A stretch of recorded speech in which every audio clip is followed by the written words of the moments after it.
All right. Welcome everyone. Welcome, Waking Spiritual Gathering. I'm filling in for Jonathan today.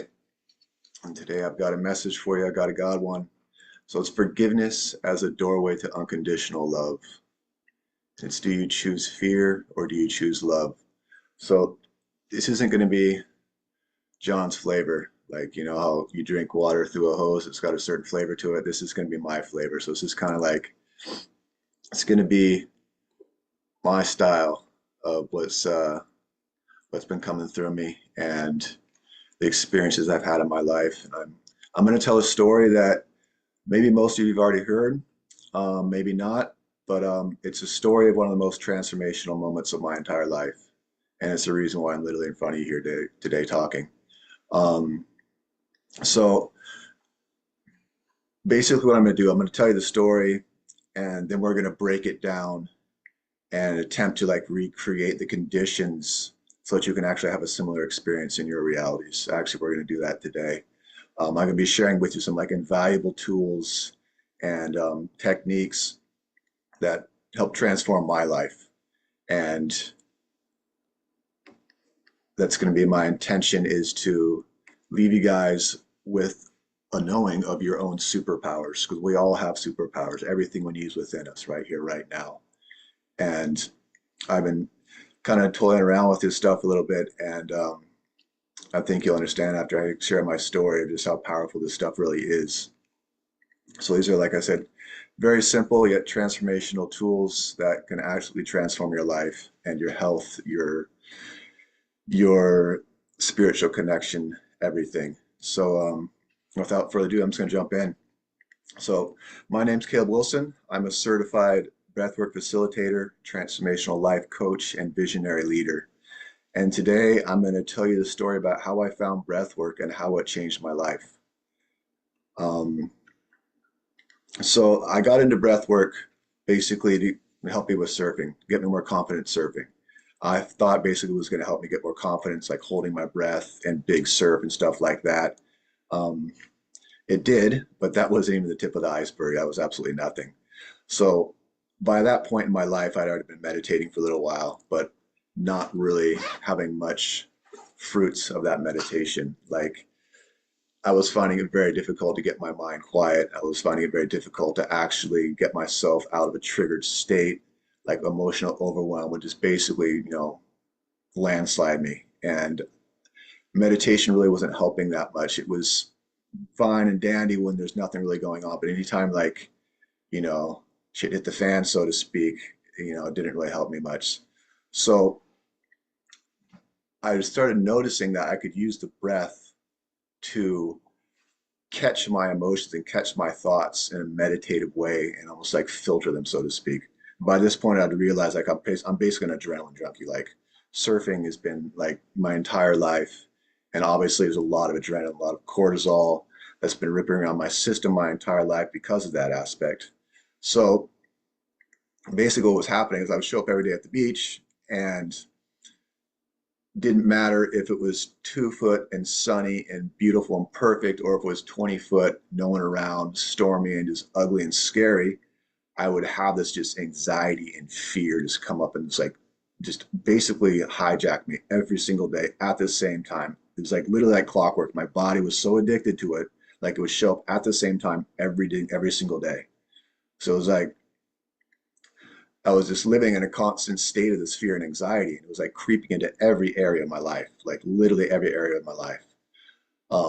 Like, literally scared to talk to strangers, just like stuff like that. Just like literally just like this anxiety just around every single aspect, like my ego was just completely taking over. So I started to realize like I could use this breath work to catch those thoughts that will come along with that adrenaline, that cortisol, that triggered state, and I could catch like a filter and just basically filter out the negative thoughts from that adrenaline cortisol, and then just go use those chemicals to just go play full out. And I was like realize like how powerful this stuff actually is. And this is before I even realized that that's actually what it's used for. Like I was just like intuitively doing it on my own. So I was starting to have these experiences of like, basically catching these emotional states as they're arising and filtering them, like doing stuff like, public speaking. This is actually like one of my biggest fears is public speaking. But I would just like do my little breath work things before I started speaking. And I could really catch those negative thoughts and really get myself back in tune, back in focus, and just like basically push through. So that was like some pretty awakening stuff for me. I was like, I really felt like, wow, I tapped into something pretty powerful. It felt like a superpower already. And that was just the tip of the iceberg, like I said, though, because yeah. So um, so after surfing one day at this place called the Grade, it's if anyone's been up Highway 1, there's this section up Highway 1 north of Jenner. It's like 1,000-foot cliffs coming like straight out of the ocean, and there's a surf spot all the way down there at the bottom. And I was down there surfing one day, and I got out of the water, and there's this motorcycle on the beach, like just all rusted out. And yeah, obviously letting a few more people in here. Um, yeah, there's no reason in motorcycles to be down there, but I remembered back there's this lady that committed suicide. Like she launched off of that road, like 800 feet up, killed herself, just launched off of there, and like her bike had made it to the bottom. She'd actually didn't like the point that she jumped from was like, so if she would have hit it going north, she would have went down into this gnarly ravine, like 200 foot down into rocks, and she would have died instantly. Instead, she went southbound and went up the southbound side. And basically, it's a subtle grade down. It's like basically a 45-degree angle all the way down. So she launched, landed halfway down, and her bike made it all the way to the bottom, but she didn't. She obviously like just got rolled right there. And actually, she didn't even die in impact. She actually died of, I think, uh, yeah, died of thirst. She actually just lay there completely just like mangled in agony and just suffered for like 3 days until she died. It was just like an absolutely horrific death. So I'm down there at the bottom, looking at her bike, just remembering this, thinking it's like, wow, like what, like how hectic our minds get to get us to that point where we'll take our lives. And not only like what a terrible decision that was just in general to take her life, but even worse, like she even made a terrible decision on how she was going to die. Like she did it like the absolute worst way. Like if she had just gone northbound, it would have been instantaneous. But she went southbound and made a double terrible decision. So I was just down there, just like, yeah, basically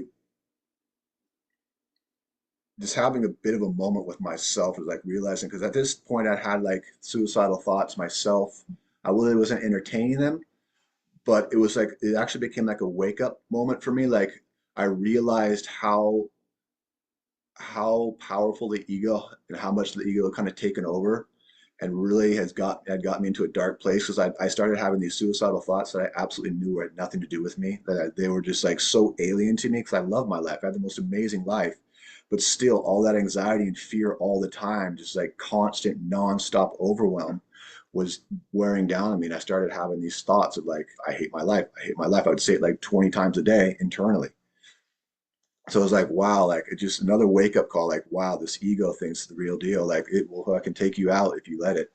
So fast forward 2 months later, and I find myself standing in that exact spot where that lady jumped. And this time I was there and it was my turn to jump. And I'll explain here what that actually means. So it's not jumping in a like it's jumping in a metaphorical way. So what happened was my dad just got admitted to the COVID, just got admitted to the ICU. He had COVID. He was pretty bad. And I knew it wasn't, I knew the doctors said he had about a 50-50 chance of living. It was not looking too good, but we all had a lot of hope. I was obviously, pretty terrified. Um, but I had a lot of faith that he was going to pull through. He was in a good hospital and everything, and he was relatively healthy. But like a lot of people were praying for him, like a lot of people in the church were praying for him, and I figured it'd be a great idea to get everybody down here at Earthwaking on board praying for him too. And just so happens there was an Awaken Life Live event going on that weekend. And it was actually, I think it was the first day. So Awaken Life Live, for anyone who's not aware of that, it's like basically a 2 day awakening, spiritual awakening challenge. Like basically it's like awakening your spiritual connection, your abundance, your health, your relationship, your purpose, et cetera, et cetera. It's like a 12-hour per day with like little breaks in there for sharing. So during one of the breaks, I was standing right there on that spot where that lady jumped, and I wanted to share to ask people to pray for my dad. So that sounds great, right? Super easy. Not for me, because like I said, I was literally like my greatest fear was public speaking, and even greater than that, like speaking in front of a camera like I'm doing right now.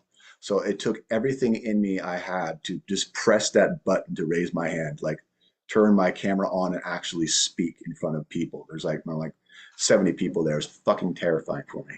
Excuse my French. Um, and I had this image just flash into my mind of this video I had seen previously, that Jonathan played, from these little birds that they were jumping out of their nest. So their mom was already down below. It's like this 300-foot cliff they'd have to jump. These little fuzz balls, like they were just like sitting there, like they knew they had to jump because mom's leaving. It's time to go. And these things, like, they didn't have wings or feathers or anything. They're basically just little fluff balls. And they just had to go. So they just committed and just like launched. And here they go, just woo, taking off. And like this shows them in slow motion falling for like the 300 feet, just all the way down. And then splat, they just hit the rock and pop, pop, pop, and just like tumble, just like full train wreck to the bottom. You're just like, oh my God, those birds are dead for sure. And like, it would get up and just like walk off. Like, whoa, like didn't make any sense. But I guess because they're so light, they don't really build enough momentum to like die. I mean, some of them do. It's like a 50% rate that they die, I guess, or they live. But the thing is, if they don't jump, it's 100% chance of death. So they have to jump. So it was just like this super heavy video, but like a really beautiful message as well. It was like, if I knew if I stayed in fear, I was going to die for sure. But if I jumped, then my dad might live, and it might be a miracle would come of it. There was only like, 1 in a million chance, or I don't know, 1 in 1,000 chance, what I thought, that a miracle would actually happen if I, got enough people to pray. But it was like a chance I had to take. So I had to do it. So it's basically, that was like basically what I was thinking as I was standing on that cliff right there. It's like, wow, this is the exact spot I was like 2 months ago, where this lady had just jumped. And now it's my turn to jump. And I'm jumping to save my life, to save my dad's life. I'm metaphorically committing suicide of the ego right now. It was kind of what like it was kind of felt like to me. At least, you know, yeah, letting go of that aspect of fear inside of me by pressing that button, raising my hand. So long story short, I didn't actually get a chance to talk to and actually get a chance to share, because every time I'd raise my hand, I didn't have very good signal, so just my hand would get dropped again. So I had to like go over it inside of myself all over again, my hand shaking, just like absolutely petrified, and raise my hand again. It happened like 6 times, and I every time I raised my hand, it got dropped again. Just like, ah, just like it just wasn't happening. But I had to. I faced that fear. I just kept having to face it, having to face it, having to face it over and over again. Keep on. I'm like, screw fear. I'm choosing love. Screw fear. I'm choosing love. And I didn't get to talk to him that day, but the next day I actually did get to speak to him, and I got everybody down there to start praying for my dad as well. So what was happening in those 4 days when my dad was in the hospital before he died, he actually did pass. So what was happening was I was basically just taking myself on breathwork journeys, like an attempt to just like find everything inside of me that I had judged him for, that I had hated him for, that I was angry at him for, like literally every single detail inside of me that had negative connotation towards him, like negative emotion towards him. I was finding it and just forgiving him for it. I, with the idea that like if I could just find everything in me that I judged him for and get myself to a state of absolute unconditional love, then that would like create a state inside of me that would allow a miracle to be manifested. That was basically my thinking. Yeah, that was basically clutching at straws. Like he was getting progressively worse every day, and every day the doctor's like, yeah, he's probably not going to make it. Like next day it was like 70% he's probably going to go. Next day it was like 80%. The last day it was like, yeah, he's gone. He's leaving tomorrow. So it was just like I just didn't know what else to do. I was just basically what I would do is just do these breathwork journeys every day, just because I'd like intuitively knew that I could get myself cleaned up inside. I could get these emotions kind of processed and released inside of myself, especially like I was just like, I mean, I was just giving everything I had to, just like I'm finding what is dark in there, what is holding me back, what energy is no longer serving me, and I'm getting it cleaned up. So I was like 100% in, and using this, this tool of breath work to clean myself up inside. And like I said, this is before I even knew this is what it was for. People actually, this is actually like a full industry built around this. So, um,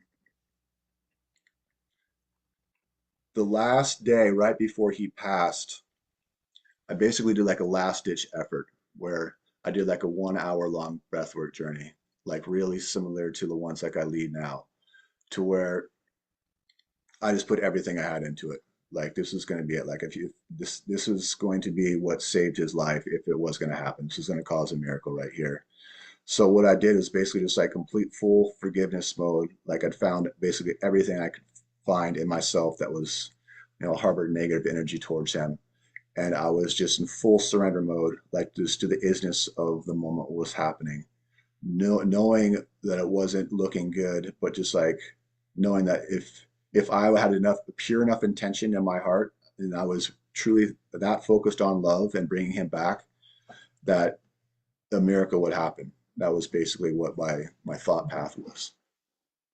So, like here I went on this crazy hour long journey, and on the last exhale of the last breath hold of this breathwork journey, so you do like a few breathwork holds during some of these journeys, and the last breath hold, I had this vision of light, of this infinite tree of light come into my mind, and I saw this branch coming towards me. On the outstretched that branch was this cluster of leaves, and now all those clusters of leaves I recognized was like it represented my family. And then I saw my dad's leaf wither and drop, and I knew he just passed in that moment. And actually, turns out he literally almost passed pretty much like an hour later. But he probably, released his soul in that moment. It was literally it happened that moment. So when I look back up to where his leaf had fallen from, there was still a silhouette of light from where it had fallen from.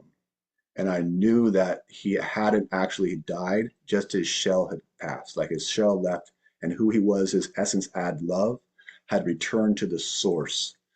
And I realized that that tree of light represented like all of life in the galaxy, like all of life, like all of humanity, like basically the body of Christ expanding off into the darkness, expanding off into the manifested world.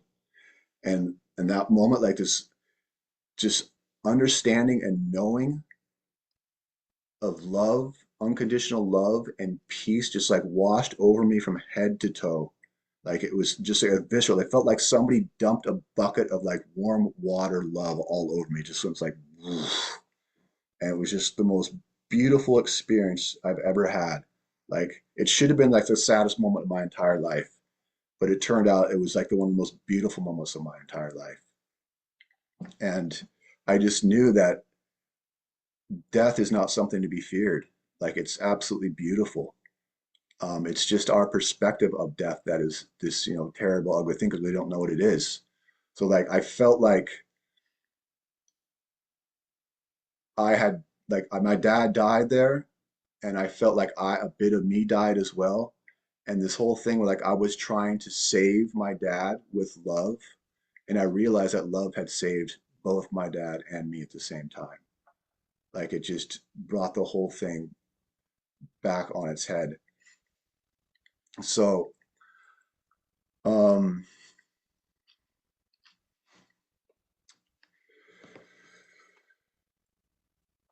let's see here, I lost my place a little bit. Mm, yeah, it was such a beautiful moment. Like, and that feeling of love that I felt in that moment, like I still tap into that daily. Like if I'm having like a down day or like I'm feeling triggered or anxious or in a state of fear, like I can literally just think about that day, and instead of like, you know it should be I feel bad, right? It should be I feel grief and sorrow for it, but it's like it's just that feeling of love just like takes me over again. It's crazy. It's just like, yeah. So that's why I say it's like one of the most transformational moments of my life. I've had a few other ones, obviously, since then, especially being down there in the village. I know you, Michael, you've had some pretty amazing moments down there as well. Like magic happens down there for sure. Um, yeah. So I would pretty much was like an emotional roller coaster ride that, during that whole experience. Like I went from like the full depths of grief, fear, and anguish to like the soaring heights of unconditional love and peace and bliss literally within minutes. Like it just didn't register, didn't make any sense to my conscious mind. So I've basically been spending like the past 4 years since that happened, like trying to like figure out what actually happened during that breathwork training. Like what is, you know, what were the moving pieces? What were the factors that caused all that? I mean, so that's obviously what catapulted me into this, you know, becoming a certified breathwork facilitator. Is just I wanted to find out like the true depth of this power, this true depth of the superpower that we all have. So, and I've also been on kind of like the self-inquiry of like, what is Holy Spirit? Like, what is Jesus or Christ consciousness? What is God? Like, really, you know, it's really important to be leading our lives with like powerful, important questions, existential questions like this. I feel this is how you train your subconscious mind to find, deeper truths. So I've been kind of like the past 4 years since it happened, I've really been trying to like piece together what was all this. And I reckon that infinite tree of light that I saw, that I experienced as my not only my dad and myself, but it was like all of humanity, all of consciousness. That was like Christ consciousness. That was Jesus. And obviously, like the breath. I mean, it's known in the Bible that the Holy Spirit is it's an attribute of the breath. Um, so like these are some of the pieces I've been putting together, and basically what I'm gonna do now is we're gonna kind of shift gears a little bit now, and I'm going to try and like break down the key factors and the significance, like basically create a recipe for transformation that we can all potentially jump in and try should we so choose to do so. So basically what the four factors that I kind of figured were instrumental in this transformational process were: first, I decided, I made a decision. Second, I forgave, I surrendered, and I remembered. Those are the four factors. So first, decision means to cut off from all other options, right? Nothing changes until we decide to change. Like I was done living in a state of fear. I was done with that anxiety, that nonstop, anxiety and depression. And I knew something had to change. And I was on that cliff that day knowing I had to make a choice. And it was a choice that was forced upon me. It was time to jump. It was time to fucking get over that. And it took my dad's passing for that to actually be a catalyst for it to happen. But once again, like it was one of the most beautiful experiences of my life. And this sounds weird, but I wouldn't change it. I mean, obviously, I'd love to have my dad here, but I'm so, so grateful for that day. So grateful for that entire experience. Like it's absolutely changed every aspect of my life. Yes, had I stayed in that fear and that judgment and that self-pity and that darkness, I would have never had that experience. And I wouldn't be in front of you right now sharing my story. So yeah, I felt I had to decide, and that was the first catalyst in my experience. And I had to choose love, and I'm going to keep choosing love, no matter what it looks like. Sometimes it's hard in others to recognize what that actually means in the moment, but I think if we keep our compass in that direction, we keep our heart pointing in that direction, we're eventually going to get there. We're eventually going to find it. So next is forgiveness. That was the second factor. So yeah, finding, feeling, processing, loving, and letting go. And that was what I was basically doing inside of myself those 4 days and every day since then, pretty much. And since I've really started to embody this breath work and really start to use it for the tool that it's designed for, as the Holy Spirit, stewarding stillness inside of myself and allowing myself to find and process this stuff. Yeah, forgiveness has basically been a huge, huge aspect of my healing. So The funny thing is with breath work, like it actually embodies those attributes as well. It's all about finding, feeling, process, loving, and letting go. That's basically what's happening inside of your body when you start doing some of these somatic breathing techniques. It turns like, yeah, conscious breathing embodies all these attributes. It's how we can like activate profound healing on all levels of our being, like physically, emotionally, mentally, and spiritually. Um, that's probably why the Holy Spirit is talked about in the Bible. Like it's one of the attributes of the Holy Spirit is the breath, or God's breath, or breath of God in Hebrew. It's called spirit or soul in Greek, life force in Sanskrit. I mean, like ancient religions have known about the power of breath. So have secret societies like stonemasons. Like people know about the power of the breath, but it's been kind of like, you know, not really in mainstream light because I think because it's so freaking powerful. And, you know, the pharmaceutical industry would not be doing as well as they are if everybody knew how much control they actually have over their own nervous system, over their own body, their own health, like just by breathing. It's incredible. We're going to go through all that here shortly. Like you guys are about to get a lot of like really valuable, epic information here. So stick with me. All right, so next up is surrender. That was the third catalyst. So you can't fight the isness of this moment. It just is what it is, and to fight it is insane. So I knew the reality of the moment, and I knew that fighting was just crazy. And basically, what I did was just set my intentions on a miracle and just let go of the reins, and just completely let go. And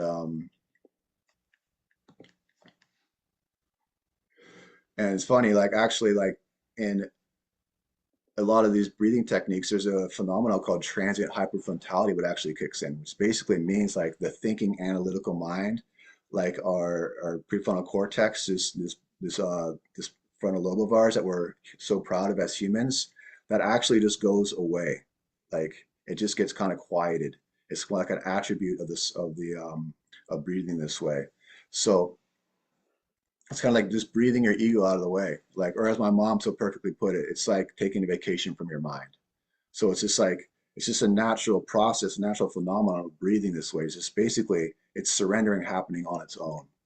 And like if you're intentionally doing it, it's even more powerful. You can let go even more, especially if you're already pretty good at meditation. Like if you're versed in meditation, like it's going to be like basically imagine like trying to cut through a board with a skill saw without plugging in.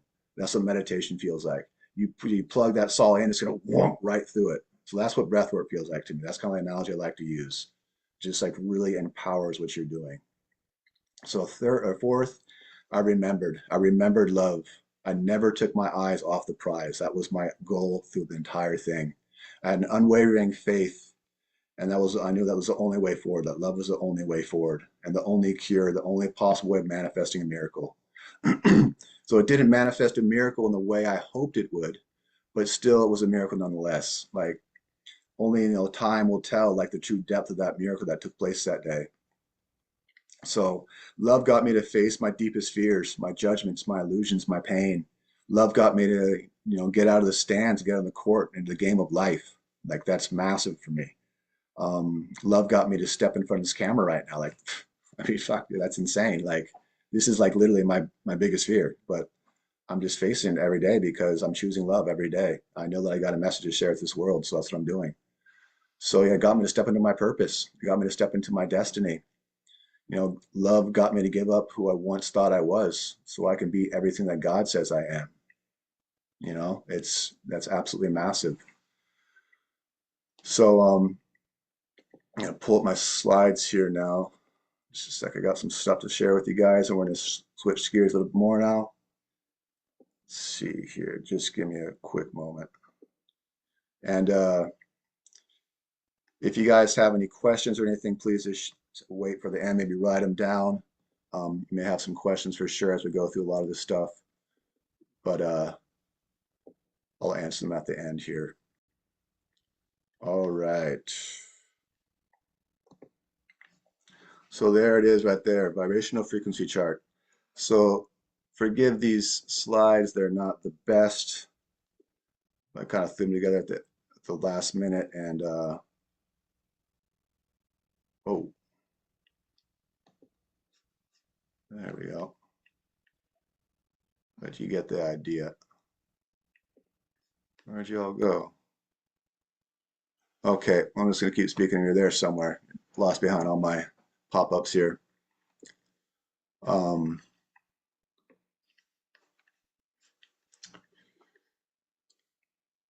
all right. Yeah, so emotional frequency chart. Actually, I want to have that up just a moment here. I'm going to try and get all this stuff out of the way so I can see more clearly. Oh, there we are. Okay, perfect. All right, back at it. All right, here we go. Sorry about that. All right. So as you can see here, I was down in like, yeah, grief and fear vibrating at like 7,500 hertz, very low on the vibrational frequency. So as you can see here, like all energy, thoughts, emotions, or too, it's all energy. We vibrate at a certain level. And the reason we need to look at this right now is to kind of like realize like how important our emotions are, how they transform our lives, how they dictate our lives. Like John always says, like if you're looking through the world through fear goggles, looking through that fear that vibrates at 100 hertz, like you could be looking at a white wall and you swear it's red because you got these red tinted glasses on, and it's like it's basically like the radio station you're listening to, and that's what's going to color your reality. That's what's going to shape your reality. So I went through that full spectrum from like, yeah, grief and fear and just super low vibrational state, and basically got catapulted all the way up to there into like the top, like, you know 500 hertz, 540 hertz, like just 600 hertz, like basically is what happens when we start naturally dropping these limiting emotions that were basically like shackling us. We start transmuting them, we start processing them. We basically start floating up like a cork does. We start floating up to our natural state, which is love, joy, and peace. That's where we're meant to be naturally vibrating at that state. But because we have all these kind of like these emotional chains around us and all these traumas that we've experienced, all these limiting beliefs that keep on holding us back, that keep on basically chained to us. Once we release those emotional ties, those emotional contacts, those emotional contracts that we made with those emotions, we start naturally rising up through this scale, this emotional scale. And when you put your sights or you ask love or ask God in to your experience, you're like piggybacking on that power of love. So love can come down and grab you out of your darkness and pull you up and out, so to speak. I think that's what happened with me. Like I was so committed to love healing my father that it was able to grab me in that super dark state, way down in that vibrational frequency, and pull me all the way up there, basically in a split second. And it's been, yeah, like I said, it's changed my entire life. Ever since then, I can access that internal state almost at will just by thinking about that moment. So that's important because what we're going to be doing here shortly is learning how to process all these emotions real time inside of our bodies using the breath. So that's why I'm sharing this with you right now. So, so the trauma storm analogy. So like to use this analogy when I'm talking with people, especially my clients, about how traumas are basically like storms. The same way that storms are like thousands of miles away and generating these waves. So basically, like the wind from these crazy powerful storms is generating waves by hitting the ocean surface. That friction creates these waves that travel across the entire planet and break into these distant coastlines, thousands of miles away. So it's not like the actual water from those storms actually travels. It's literally just invisible energy that gets transferred from the wind into the water and traverses all the way across the ocean and smashes into these coastlines on the other side of the planet. The exact same thing happens inside of us with these traumas, with these unresolved traumas from our past. You could think about it, it's just like a storm. There's this hurricane that hit, 20 years ago. Something happened when we were a kid, and those it's still ripping around winds in that trauma storm. It's still sending these emotional waves that are traversing across our entire lives and crashing into us right here and now. So that's how we feel like, you know, if we're raped as a child, like those gnarly those gnarly waves are going to be crashing into us. And every time we see someone that look like they're the person that raped us, or anything that triggers us along those lines, it's gonna be those energetic waves from that trauma in our past that's hitting us now, is crashing into us now. And in our immediate moment, in our immediate space, we're pointing at something in our environment right there and say, well, that's the cause right there. It's that person, the way they looked at me, or it's that person that cut me off in traffic, or it's this thing or the other thing. It's my spouse. It's like, this is the reason I'm getting triggered, because it's their fault. But what it really is, it's that trauma storm that we never actually dealt with. It's that thing in our past that we never actually processed and healed.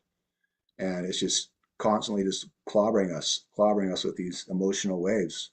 Because the strange thing is, we become addicted to these emotional waves. Like, cortisol and adrenaline is extremely addictive. Like, you know, I know that's why I've found my trauma storms now, and I've realized, well, that's why I'm so addicted to cortisol and adrenaline, because of that moment. And so it's a good way to think of traumas in your past with the storm analogy, because it really puts it into perspective, I feel.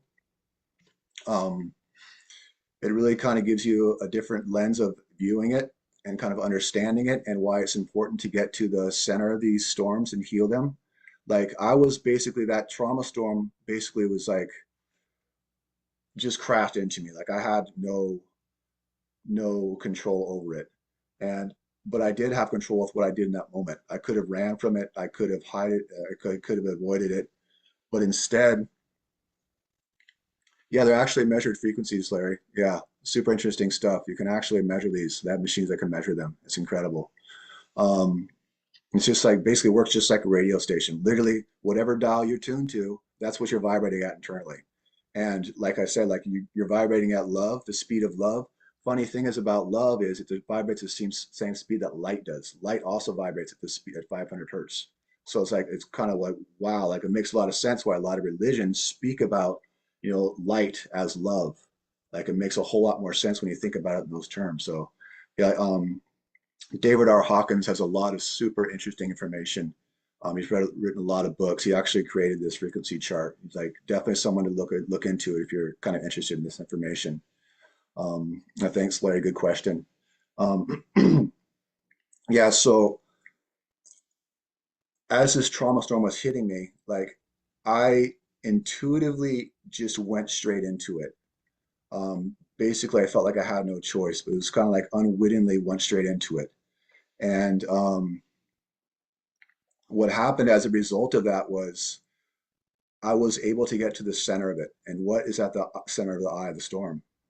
Right, it's the eye of the storm. It's the place of peace. It's a place of peace. Actually, shunts the sun is still shining there a lot of times.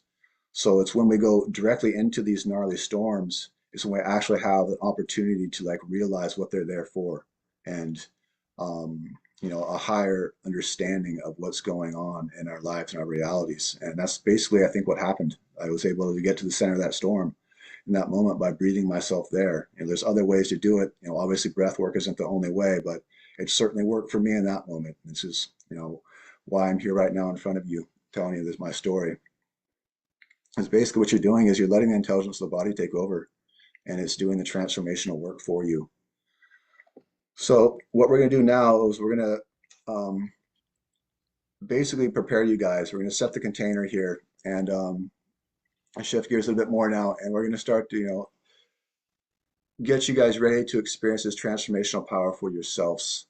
And I'm going to do a few different kind of like show you a few different techniques and a few different little breathing techniques and little tests you can take to really just like really understand the power of the breath. And it's not going to be, basically, you're going to do whatever type of breathing you want to do. and we're going to finish this thing off with a breathwork journey today. But so I'm going to give you a various different types of breathing styles you can do, like mellow breathing, nice slow breathing, or fast breathing. That if you want to do like a similar one that I did, we're going to do that here in a little bit.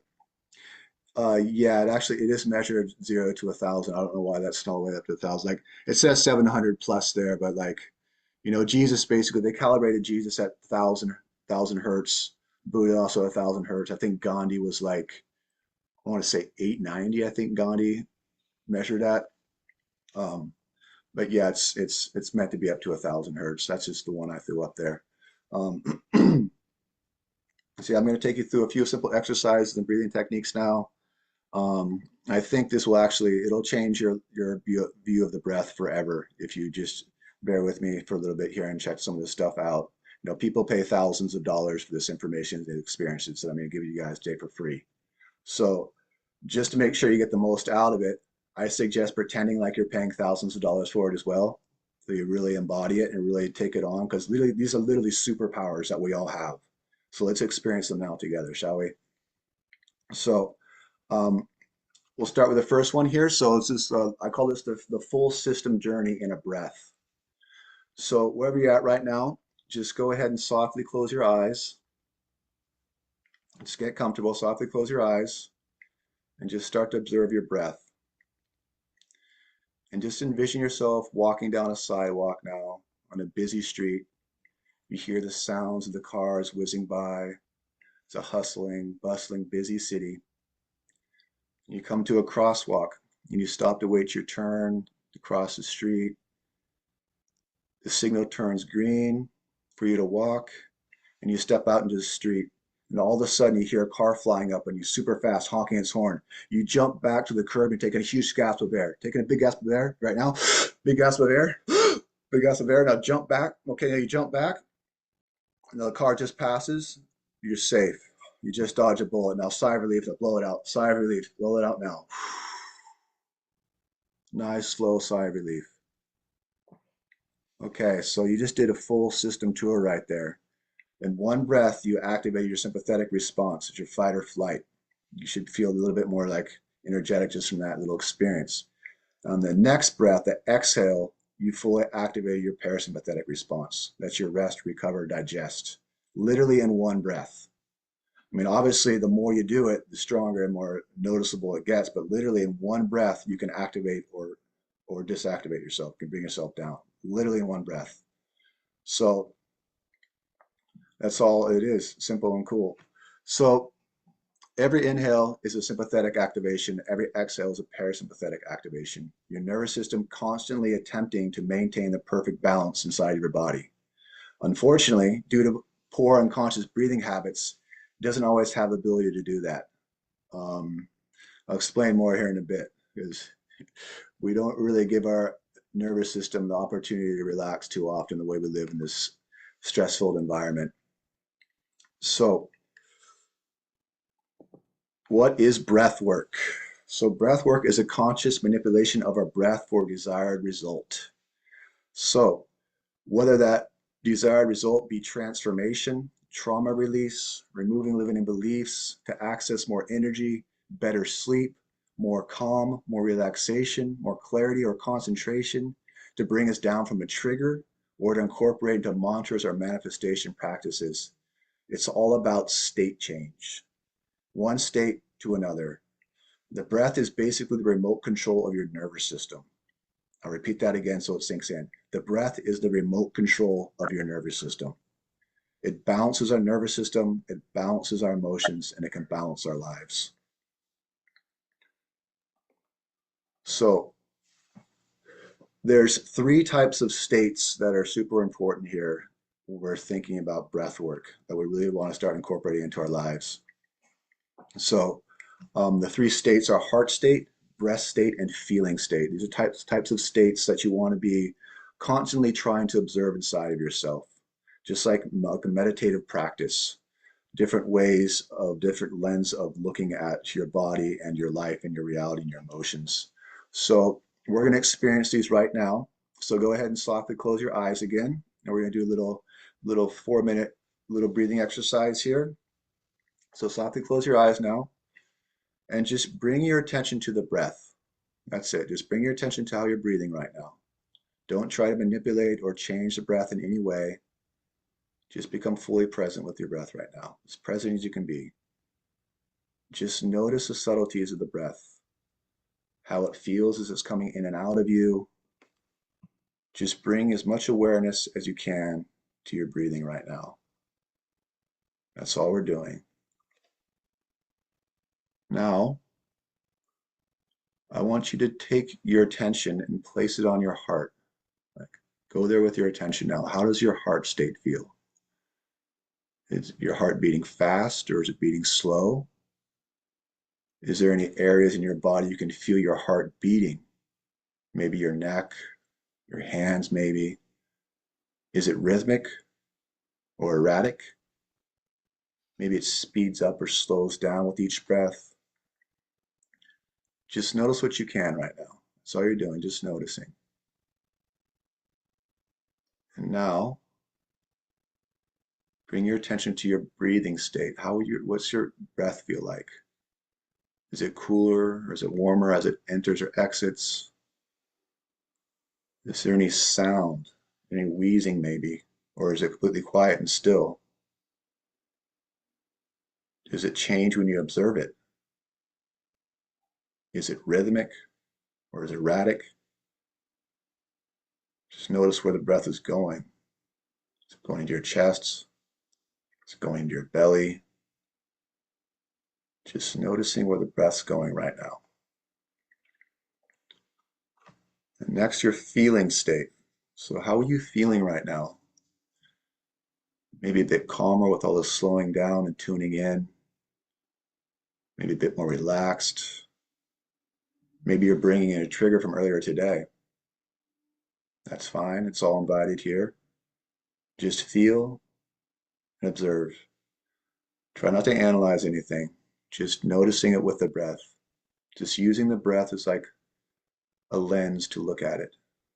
Different space of looking at it rather than just the mind. Looking at it from your breath. Now go ahead and place one hand on your chest and one hand on your belly and just notice what's moving. Just notice what you feel moving. Notice where the breath is going. Once again, is it going to the belly, the chest? Does it feel labored or subtle? Just noticing what you feel. Now keep your hands on your chest and your belly now. And now I want you to take in a big breath in, and let out with a sigh of relief. And just notice what moved. Your upper chest move, your belly, did your shoulders go up or anything? Just try it one more time. Big breath in, let it go with a sigh of relief. Just notice what moves. Okay. Okay, now, if you're not already breathing through your nose, go ahead and breathe through your nose now. Breathe through your nose into your belly. Breathing through your nose now into your belly. And just noticing how that feels, noticing your heart state, noticing your breath state, your feeling state. Just notice how that feels. Feeling good. And now, start breathing through your mouth into your belly. Breathing through your mouth into your belly now. Just noticing how that feels. Does it feel more comfortable? Does it feel less comfortable or awkward? Are you noticing any new sensations or feelings breathing this way? Just being aware of how this feels now.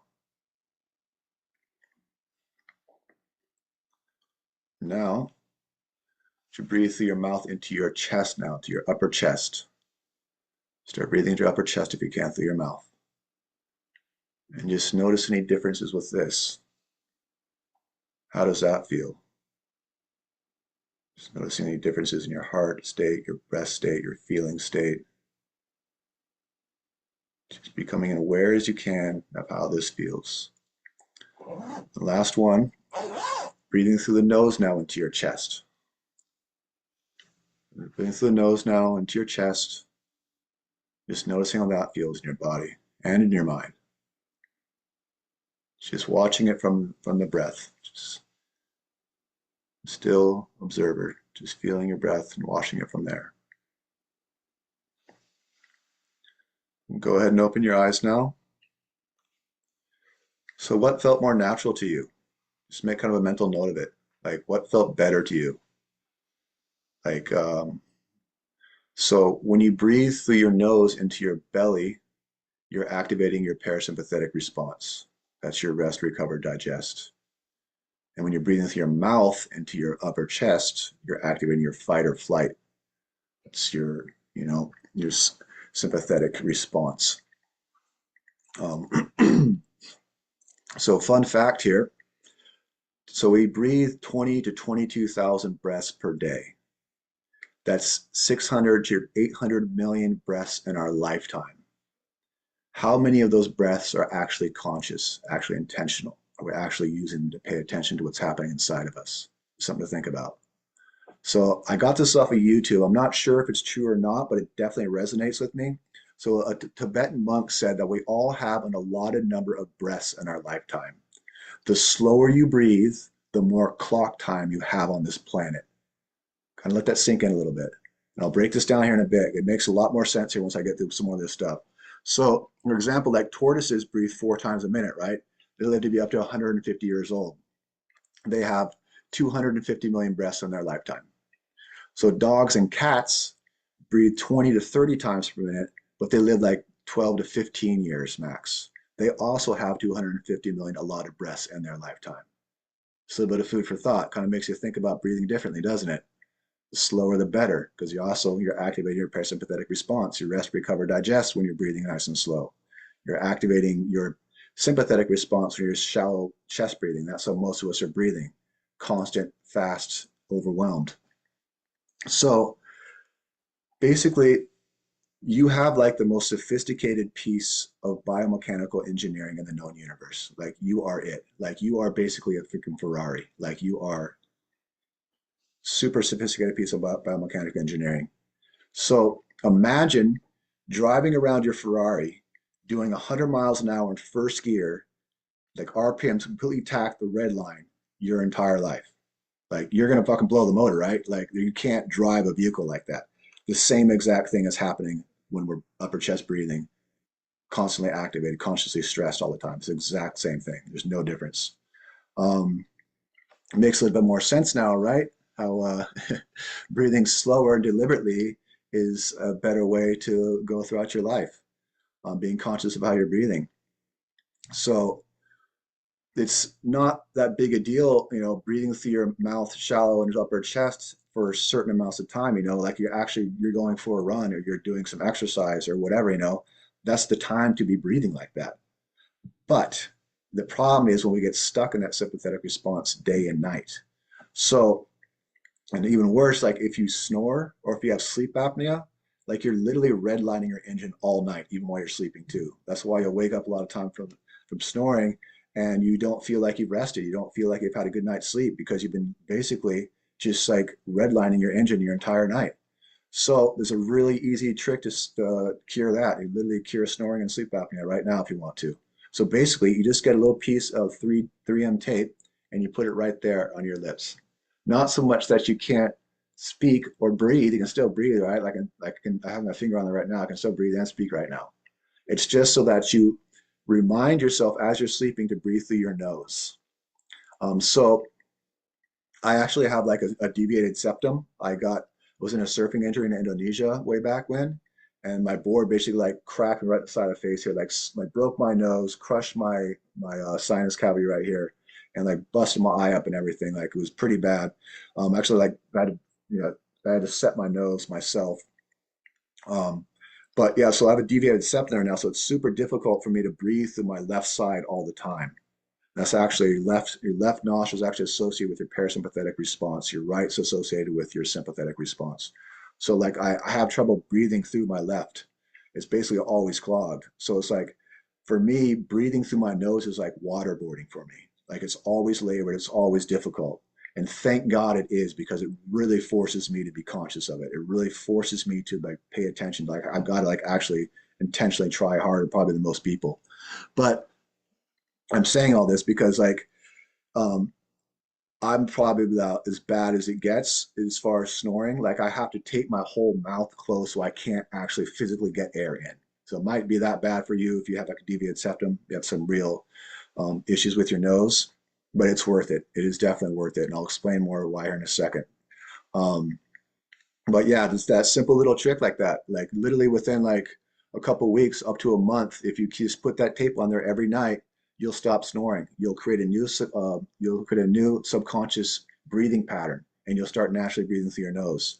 So, so I try and say like breathe as often as you can through your nose. Like any opportunity you get, waiting in line, waiting at a stoplight, you got a couple minutes, you're waiting for your kids or something like that, just close your eyes and start breathing through your nose, nice and slow. And we'll go through a bit more breathing exercises here shortly so you get some stuff to chew on. So this was a study done by Patrick McCowan of the Buteyko Clinic. So Patrick McCowan is studied under Konstantin Buteyko. He was a man who created the Buteyko method. So the Buteyko method is a various modalities of breathing designed to increase CO2 tolerance. Like it's especially for like curing asthma, like I said, like literally curing asthma. They're literally curing asthma with this type of breathing. It also helps with cardiovascular related illnesses, psychological issues like anxiety, panic attacks, insomnia, depression, burnout, and overwhelm. So Buteyko method is super powerful. I suggest looking into that if you have any of these issues. We're going to be doing a couple little breathing exercises from the Buteyko method here in a second. But right now, I want to talk about this study they did. So this was a study they did on 153 heart attack victims.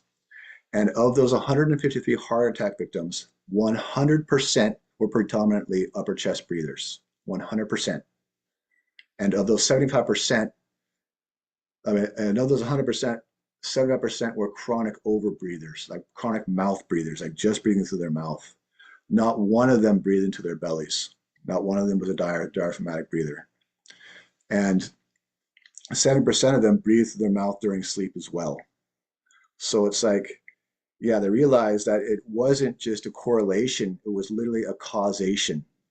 Like chronic overbreathing causes heart problems, causes heart-related illness, causes heart attacks. And cardiovascular death is the number one killer on the planet right now. Think about that. Literally how you're breathing is, like I was talking about earlier, the Ferrari analogy. You're literally blowing your motor, breathing through your mouth like this. So it's super important to become aware of how we're breathing. It's, literally put more years in your life on this planet by slowing your breathing down a little bit.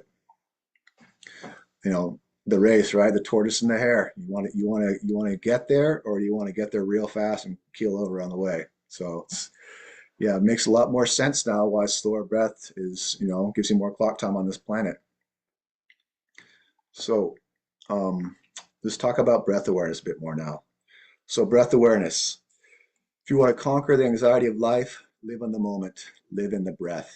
So it's all about having an observer awareness. It's the ultimate bridge between the mind and the body. So there's these 5 different attributes of this breath awareness I want to talk about here, and they're all super important. So um, it's always being aware of your breath. So breath-mind connections, always being aware of your breath, like what you are breathing through and where your breath is going. Like, is it going into your chest? Is it going into your belly? Just always be watching where you're breathing, how you're breathing. Like, especially like you should be breathing with your nose at all times, pretty much, unless of course like you're engaged in some physical activity. But even then, there's types of breathing that are actually way more beneficial for your body and actually give you more energy breathing through your nose as well. It's just about training yourself to do it that way. So you always want to be watching the connection, like what thoughts are creating what breathing patterns. Like how do you breathe when you're triggered? Like how do you breathe when you're relaxed? How do you breathe when you're happy or inspired? Like watch it all from this new lens of the breath. I like to think of like the breath as like your sixth sense. It's like a new lens of the way of view reality, a new way of viewing yourself and other people. Like also like be aware of how other people are breathing. Like um see what happens if you align your breathing with other people. Like, do your minds like start to align more? Do your emotions, maybe your thoughts start to align more? Like, it's just a different way of looking at reality. So yeah, cultivating presence with the breath. So aware of every breath. That's the idea. Like the breath is a meditation. It's a type of meditation. It's actually, like I said, it's like plugging in a skill saw. It's like supercharging your meditative practice. So like upregulation, activating breathing, like conscious mouth breathing, there's a difference, is like that's activating your sympathetic response. That's like high speed meditation, I call it. So that's like where you're catching your ego right where it's at and you're getting it back under control. Because if you think about it, those traumas from our past, right? Like those traumatic experiences in our life, those are created in this state of fight or flight, in a state of sympathetic response. And that's where those traumas live inside of us, inside of that sympathetic response. So we want to go meet them right where they're at, regain the range, regain control of them from that place, that state of um, conscious activated breathing, conscious upregulated breathing. So that's why I like to call that high speed meditation, because you're going quite a bit faster, but you're getting control of it from that place right there.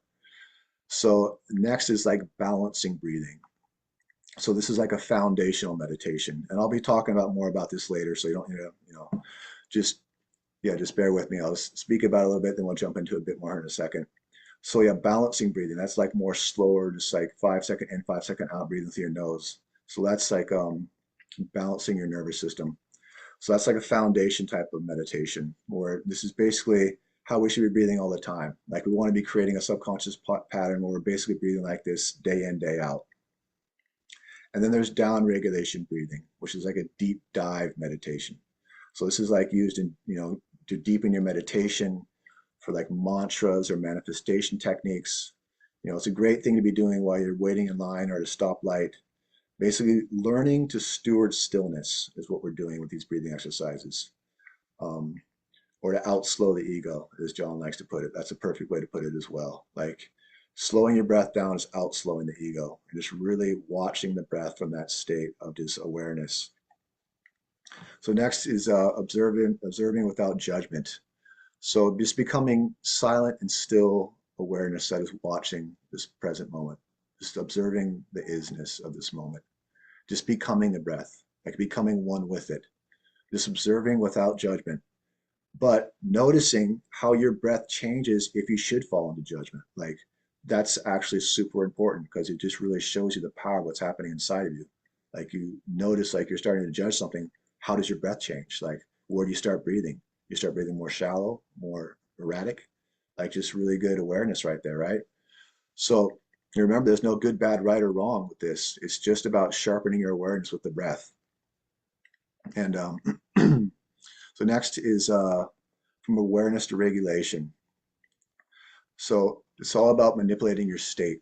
So between stimulus and response, there's a space, and that space is our power to choose our response.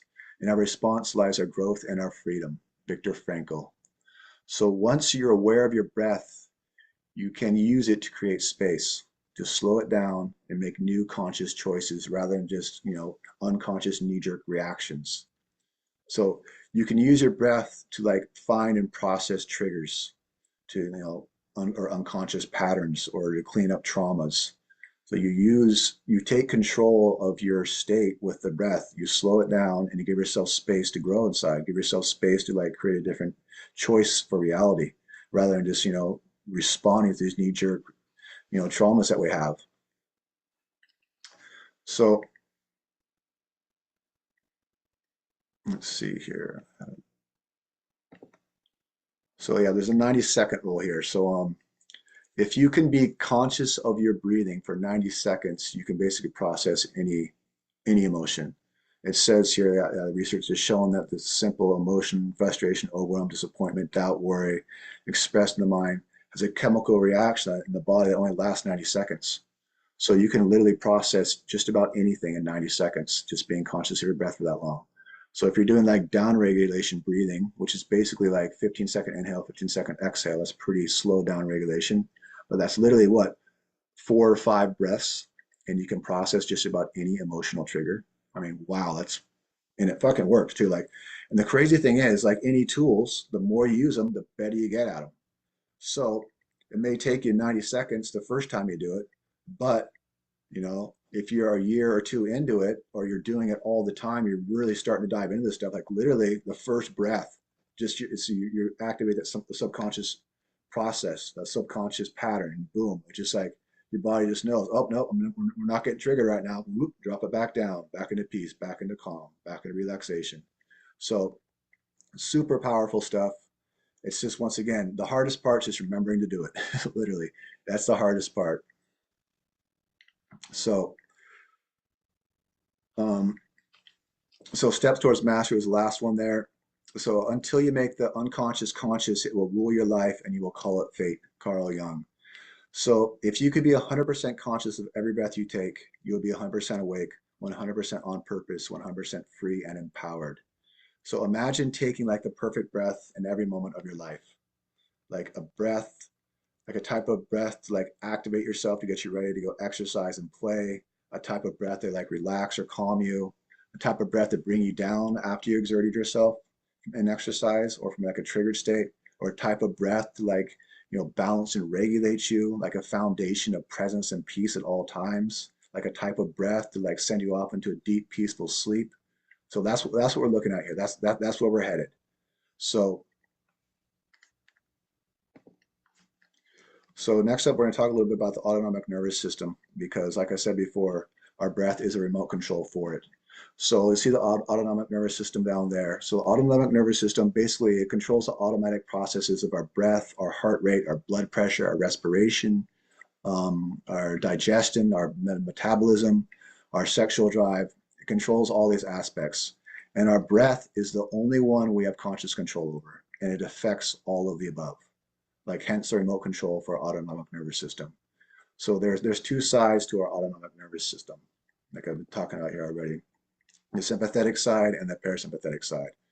So the sympathetic side activates your fight or flight response, it increases heart rate and blood pressure and energy supply. It diverts blood away from the digestion, diverts it to your arms and muscles to get you ready for fight or flight pretty much. It releases adrenaline and cortisol, your stress hormones. So breath work can help to calm the sympathetic nervous system and mitigate these stress responses. So triggers are different from person to person. When you get stuck in these sympathetic responses, that's when health problems occurs. Chronic stress related issues, cardiovascular related issues, um, anxiety, panic attacks, insomnia, depression, all that stuff. So that's why I want to really, start taking control of that when we get stuck in those states. So parasympathetic response. So this is the rest, recover, and digest state. So in this state, decreased heart rate promotes digestion and energy consumption, facilitates recovery, repair, and regeneration. Homeostasis is activated during this slow, deep breathing. Breathwork practices that stimulate the parasympathetic response enhance relaxation and healing inside of your body. So if you want to live a happy, healthy, calm life, able to navigate life's ups and downs with grace and serenity, we need to learn how to and get good at taking control of our nervous system. And our breath is the master key. So upregulation, balancing, and downregulation techniques. So we're going to do a couple techniques here, and then we're going to jump into the breathwork journey. So I'm going to give you guys a couple little sample techniques here you can play with just throughout your day. And for the breathing technique here we're coming up on. So upregulation, balancing, and downregulation. We'll talk about upregulation first. So why might we want to initially intentionally activate our sympathetic nervous system? So like I said before, kind of like to meet triggers and traumas right where they live inside of our bodies is for one. And also because when you consciously breathing this way, it's creating a whole different variety of positive effects inside of your body.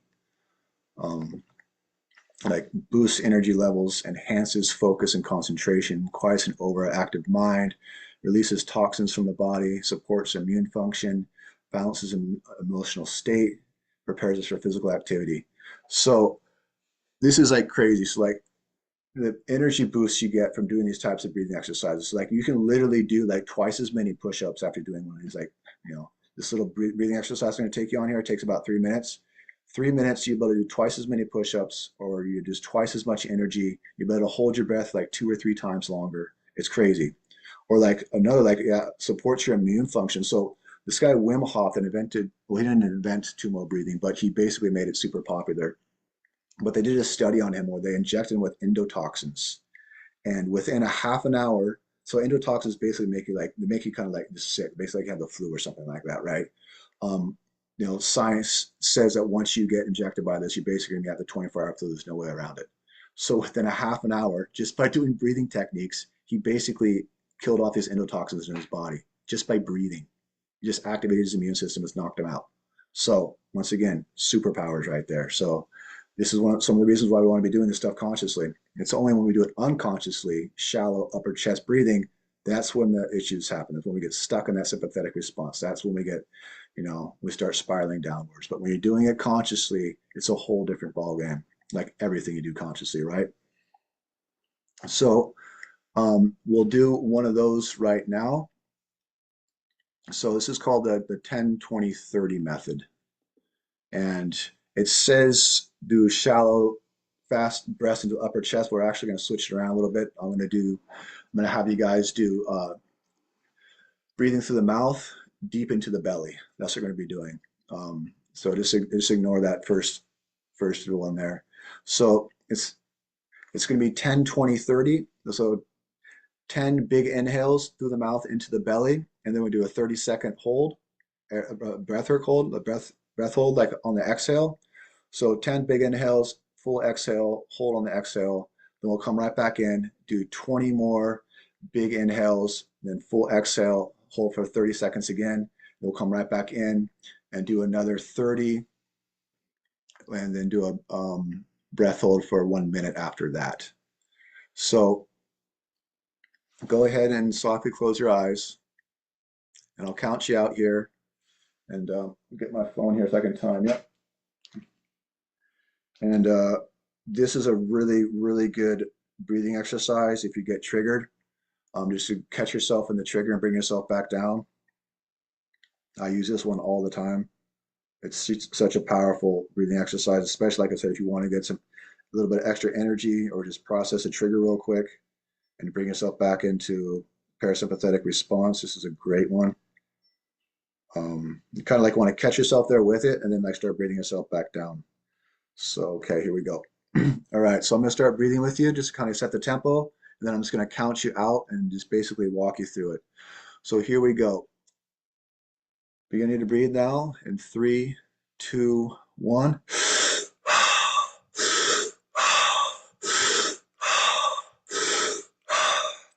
4, 5, 6, 7, 8, 9, 10.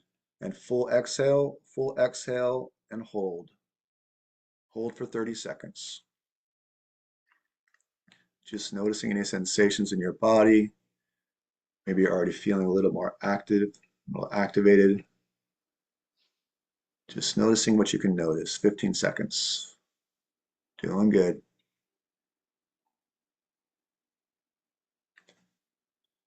Coming back into the breath in 5, 4, 3, 2, 1. Straight back in now, 20 breaths.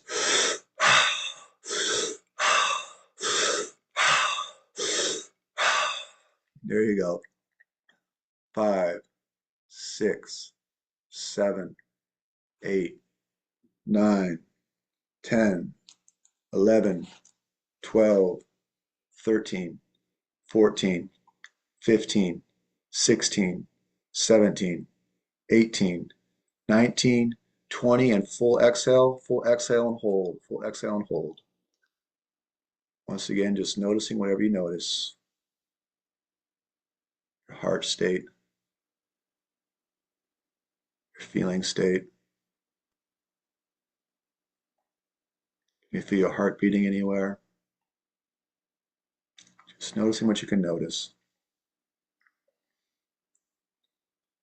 All right, and coming back in 5, 4, 3, 2, 1. Big inhale.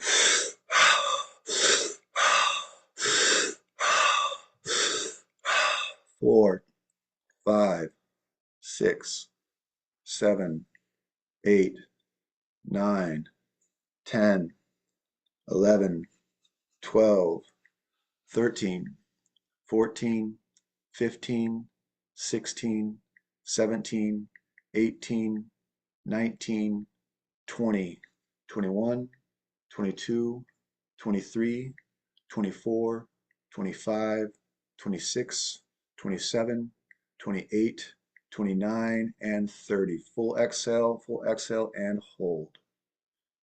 And just notice what you feel now. Are you feeling a bit more activated, a bit more lightheaded even? Or feeling like spaciousness inside? Just noticing whatever you can feel right now. Just going into it fully.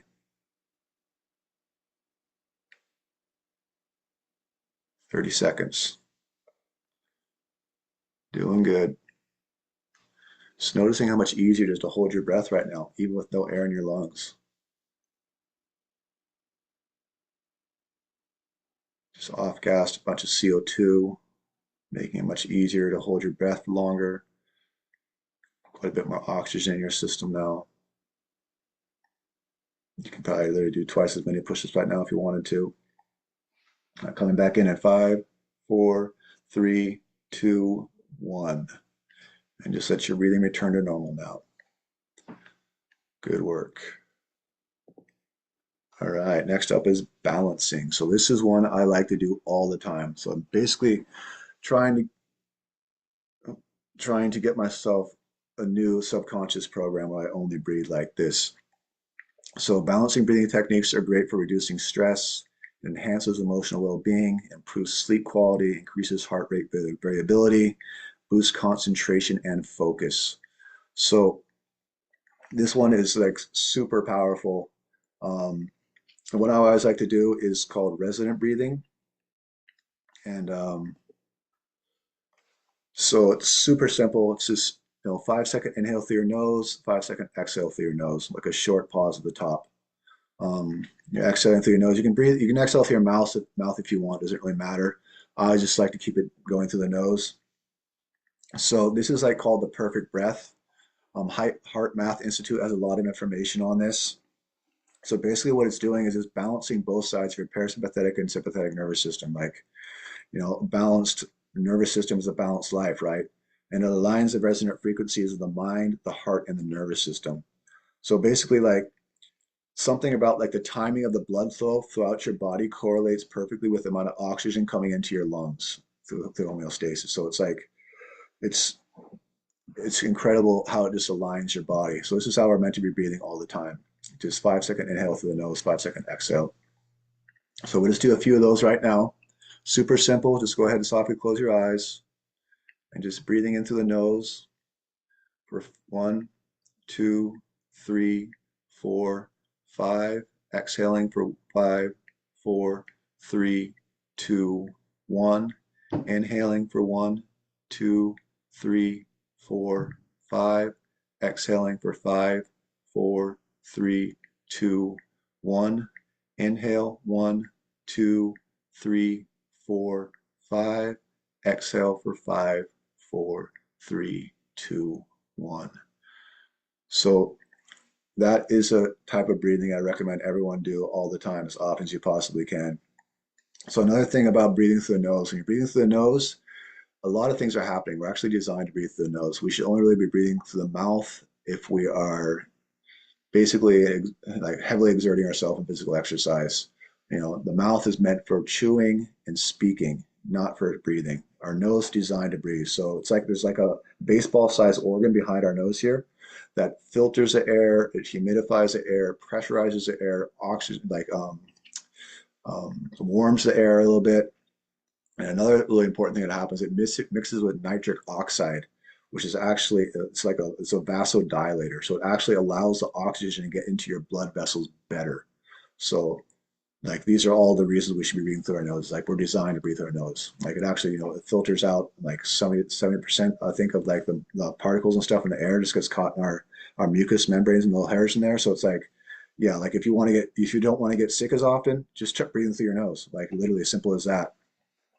So, um, next we're going to be doing a down regulation breathing exercise here. And so down regulation, this is great for you for reducing stress, promotes relaxation, improves sleep, lowers blood pressure, supports digestion, and balances emotions. So this is like a massive biohack. This one is like it's the full parasympathetic activation. It's a super powerful way to tune in and get yourself connected to inner peace, calm, and relaxation. Um, I like to use this for like doing my mantras and visualization. Like I like to visualize with this nice slow breathing, visualize like weaving in these feelings of like love and gratitude into my heart as I'm exhaling. Like Joseph actually sent me a video on this. Super powerful stuff. I've been doing that regularly. Game changer. And yeah, super powerful breathing exercise. So we're going to be doing let's see here, we got a slide for that as well. Yeah, so we're going to be doing the 5-10 method, it's called. So basically, I'm just going to have you do a couple of these, like another three of these breaths, and then we're going to jump into the breathwork journey here. So basically, we're breathing in through your nose for a count of 5 and exhaling through your nose for a count of 10.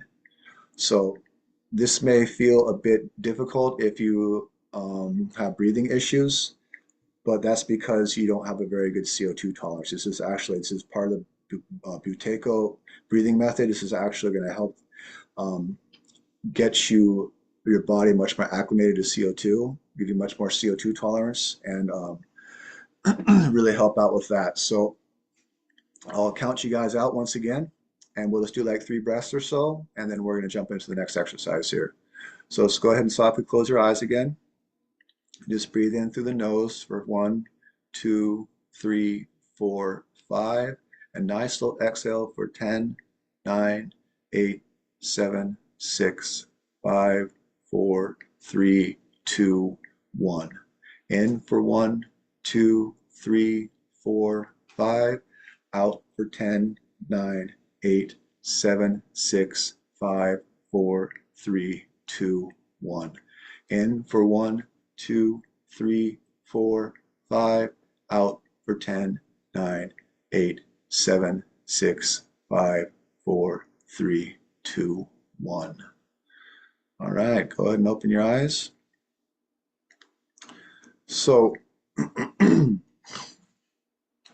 this breathwork journey I'm about to take you guys on here, it's about 35 minutes or so long, 40 minutes maybe. You can do whatever type of breathing you want with this. So you can, these 3 breathing exercises I just showed you, you can do down regulation the whole time if you want. You can do balance regulation the whole time if you want, or you can do up regulation.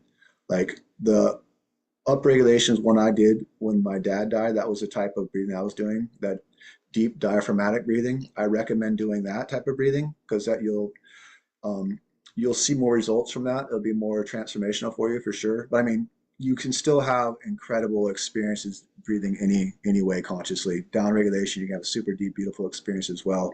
It's just going to be a bit different. It's going to be a bit more subtle. That's why I say, yeah, do like the full end up regulation breathing, and that's what actually I'll be speaking to, that type of breathing. But like I said, if you just want like nice chill breathing, just do that.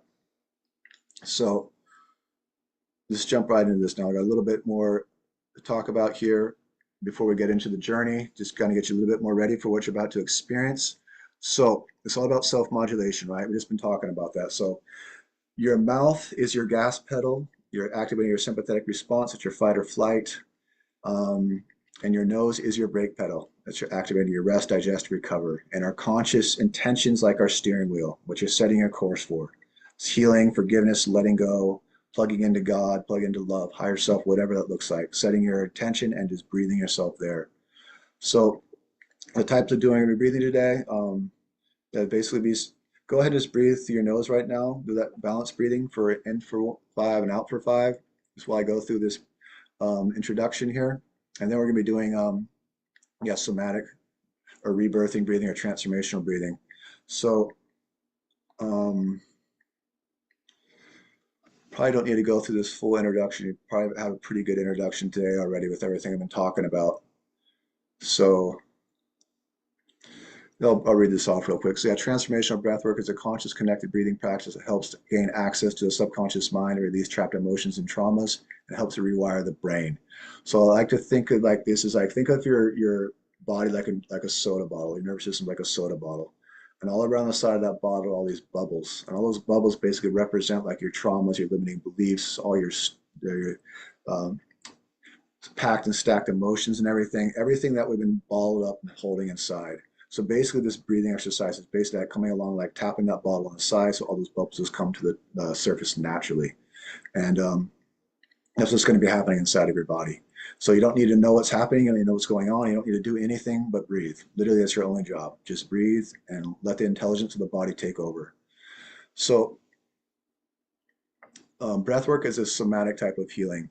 And somatic refers to soma, or the felt sense of the body. It's like a healing from the roots of the issue up. So you're going to have access to all your unconscious beliefs and patterns, your suppressed emotions and fears and phobias and tensions and traumas. Basically, all that stuff that's been bottled up inside. You're going to have access to all of that. Um, Large somatic energy releases are common, like sometimes shaking or laughing or crying or screaming or cramps in certain areas of your body, like feelings of electricity shooting throughout your body, like all kinds of wild stuff can happen. But breath work is so powerful and effective because you don't need to understand what's happening. Like I said, like the intelligence of the body takes over. It's like literally your only job today is just breathe and get out of your own way. Um, so our breath is like one of our body's natural ways of processing traumas and tensions and emotional states. Another way is like dancing, like scream therapy. I'll talk more about that in a second. Like any kind of exercise, Tai Chi, talking to a shrink or a therapist, another great way of journaling too. These are all great ways. So I like to incorporate like breath work with like, um, talking or journaling and stuff like that. You kind of get it out, you kind of come at the ego from all different angles, right? So, if anyone here has read The Power of Now by Eckhart Tolle, he talks about and like when two ducks get in a fight, after they get in a fight, they swim their separate directions and vigorously flap their wings. So what they're doing right there is the intelligence of the body is releasing that excess energy that built up during that fight. Then those ducks just peacefully swim in separate directions. So that's literally what we're doing. We're just flapping our wings, metaphorically speaking, and just peacefully swimming on. We're just releasing that energy with the breath and just peacefully swimming on. So like I said, your only job today is just breathe and get out of your own way. So there's three important factors I could talk about during these breathing exercises. Mental, physical, and emotional. I'll talk about mental first. So if you've ever tried to meditate, I think you'll notice the mind never stops, right? Its dialogue is continuous, repetitious, and often self-sabotaging. So the mind's going to try and come in and try and pull you out of this technique. It's going to tell you this is too hard, not now, this is annoying, something else is more important. It wants to keep its control. It doesn't want to lose control. That's its whole job. So basically, just ignore the mind and keep coming back to the breath. Just keep coming back to the breath no matter what the mind throws at you. Like use the breath as like a consciousness awareness anchor. Like your new lens, your new perspective of looking at the world through the breath. So after about 7 to 10 minutes or so, that phenomenal transient hyperfrontality will typically kick in. So that's like I said, when the prefrontal cortex, the thinking analytical mind, the monkey mind that never shuts up, gets basically breathed out of the way. You're gonna be breathing your ego out of the way, and you're gonna start to notice a lot more quietness inside, a lot more stillness, like during a deep meditation. And my mom had the perfect quote, like I said, it's like taking a vacation from your mind. Like you're literally breathing your ego out of the way. And this is where the magic happens. This is when you drop into a state of theta, into your subconscious mind or the limbic brain, that's the seat of your nervous system. And it's kind of like, it's going to feel kind of like a light hypnotic state, maybe. So it's similar to the state you were in from 2 to 7 years of age. But now you're in here intentionally and consciously cleaning shop. And this is where I come in. I'm going to be guiding you in this space as you breathe, helping you remove limiting beliefs and replace them with self-empowering beliefs, inner strength, truth, and love. It works just like a vacuum. Once you get these limiting beliefs removed from you, then self-empowering beliefs come in and take their place. You're just basically tearing the weeds out of your garden. You're planting new seeds that you do want there. Seeds of truth, seeds of love. So the subconscious mind is either going to reject or accept these things based on relativity to you. So basically what you're doing is just making room. You're emptying your cup, so to speak, so forgiveness, truth, love, and gratitude can come in and fill it up. And you'll have direct access to the power to release everything that's been stored up inside of you.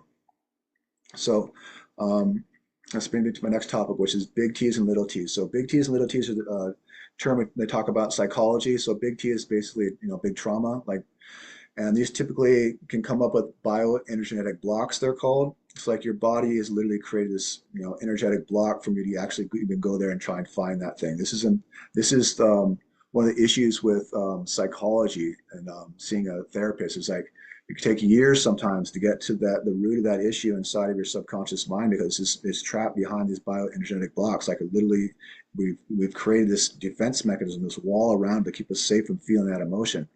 But the thing about the breath is it just takes you there naturally, and it does all the process and heavy lifting for you. Um, and small traumas are basically, like anxiety and fear, being triggered, like someone cut you off in traffic, you got watched a violent movie or some violent music or something like that, or got in a fight with your spouse, your loved one. These are kind of just our little traumas that kind of just like constantly popping up throughout the day. Remember like those waves coming from that trauma storm, 20 years ago, that gnarly experience you had when you were a child. Those are those energetic waves still hitting you now, and now you're pointing at it in your reality, saying, "Oh shoot, that's my spouse that triggered me, or it's that person that cut me off in traffic. That's why I feel this way." It's like no, those those are experiences are happening, but it's what you say about those experiences that determines what you're feeling inside. So we're going back to the source of those now. We're going to heal it at the source. We're going to get to the center of that storm back there where it started. Remember the soda ball analogy. So next up is physical. So you might start to experience a bit of tingling in your face, fingers, and toes, a bit of numbness, dizziness, possibly some uncomfortable sensations, maybe pains and cramps in certain areas of your body, hot or cold sensations, vibrations or electricity.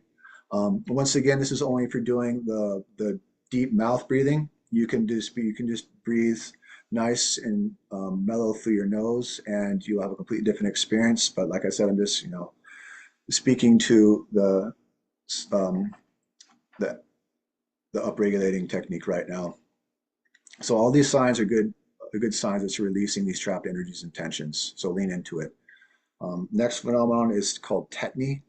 So this can kind of be a scary one. So this is basically we call it cramping or crab claw in the industry. So it's basically like this uncomfortable like cramping that you get from basically like off gassing so much CO2. It's totally safe. No one's ever died from breathing before. It's just, this is one of the safest healing modalities out there.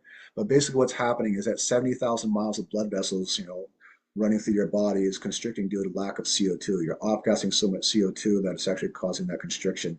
So it can be kind of scary if it's not recognized, and that's why I'm telling you about it right now. So if it does start to show up, you know what it is, and you're not, freaked out by it. I get this super bad.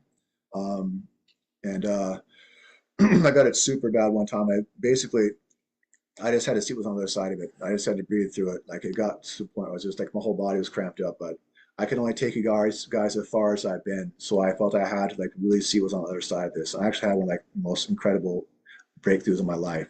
So I don't say necessarily get yourself to that point when you're in physical pain.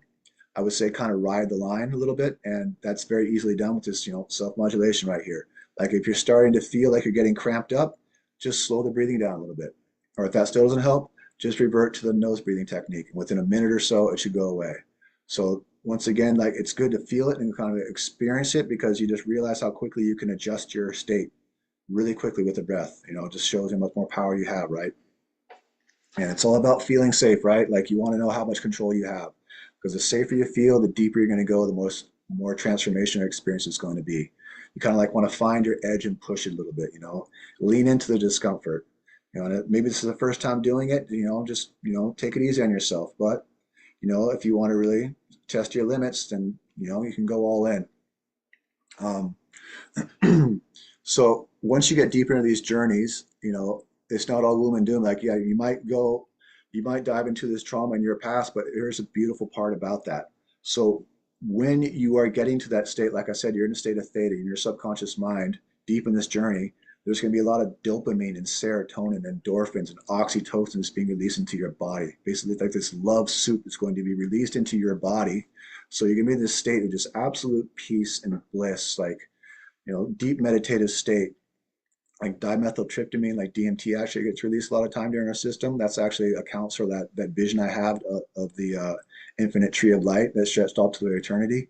Like that's I think was DMT got activated inside of my body. So that's kind of, people have all kinds of experience, like out of body experiences, lots of love and peace and gratitude recognitions of beauty, just like super positive experience. Even like going through like, my dad was dying and it was the most beautiful experience of my life. Like that's incredible to even be able to say that. Like, so it's like, it's not like it's a complete state change when you're in these journeys. Like it's reality is not is how it is right now. It's a completely different form of reality because the intelligence of the body takes over and just basically, yeah, puts you into this perfect state where like just floating in a soup of love. So next is emotional. So emotions are just energy in motion, and this breathing technique is designed to get those energies moving inside of you, uprooted, stirred up, shaken loose, so we can set it free. But first, you need to feel it to heal it. So we don't want to judge it. We don't want to tell stories about it. We don't want to block it or push it back down. We want to go straight into it using our breath as a consciousness anchor, a presence awareness anchor. And like I said, you don't understand what's happening. Like your body is going to do all the transmutational processing work for you. Like the intelligence of the body just takes over, and your only job is just breathe the day. So next is the scream. So this journey is going to kind of build an arc, right? So it's going to start out kind of slow, and so we're going to start the breathing kind of slow too. We're going to be building the momentum as we go, and building with momentum and intensity. And once we're about 25 minutes in or so, 30 minutes or so, a bit more towards the end, um, we'll basically have everything inside of us kind of shaken loose. We'll be deep in a state of theta, deep into hypofrontality, transapofrontality, and we're going to let out a massive somatic scream. So basically, all that stuff we've gotten shaken loose, we're just going to send it out with a massive scream. And it's kind of like I like seeing this as like popping the cap on a champagne bottle. Like you've gotten all that stuff loose from your system, and you're setting it all free with a massive celebration scream. So this is a super important part of the process. Every time you do this, like you literally feel, 15, 20 pounds lighter. You literally feel lighter after doing this. Like the amount of stuff that you scream out, it just feels so empowering. Just let that shit go. So um, lean into it. And if you feel like you don't want to scream, that probably just means you need to scream more than most. You need to let that shit out because they've been in there too long. Um, and if you're in a place where you can't scream, you got small children around, your loved ones, something like that, just scream into a pillow. Scream into a pillow or sweatshirt or something like that. Someone will muffle your voice. I should keep it pretty inaudible. People shouldn't be able to hear you. But whatever you do, go all in. Like scream out, scream your guts out. If you want a multiple scream, do that. Like just let it loose. Like whatever the body's telling you to do, just let it loose. So how it'll play out. So basically I'll tell you, okay, we're coming up on the scream now, get you guys kind of prepared for it. And then I'll have you take in a big inhale. Do a big inhale and hold it. You hold it for about 30 seconds or so.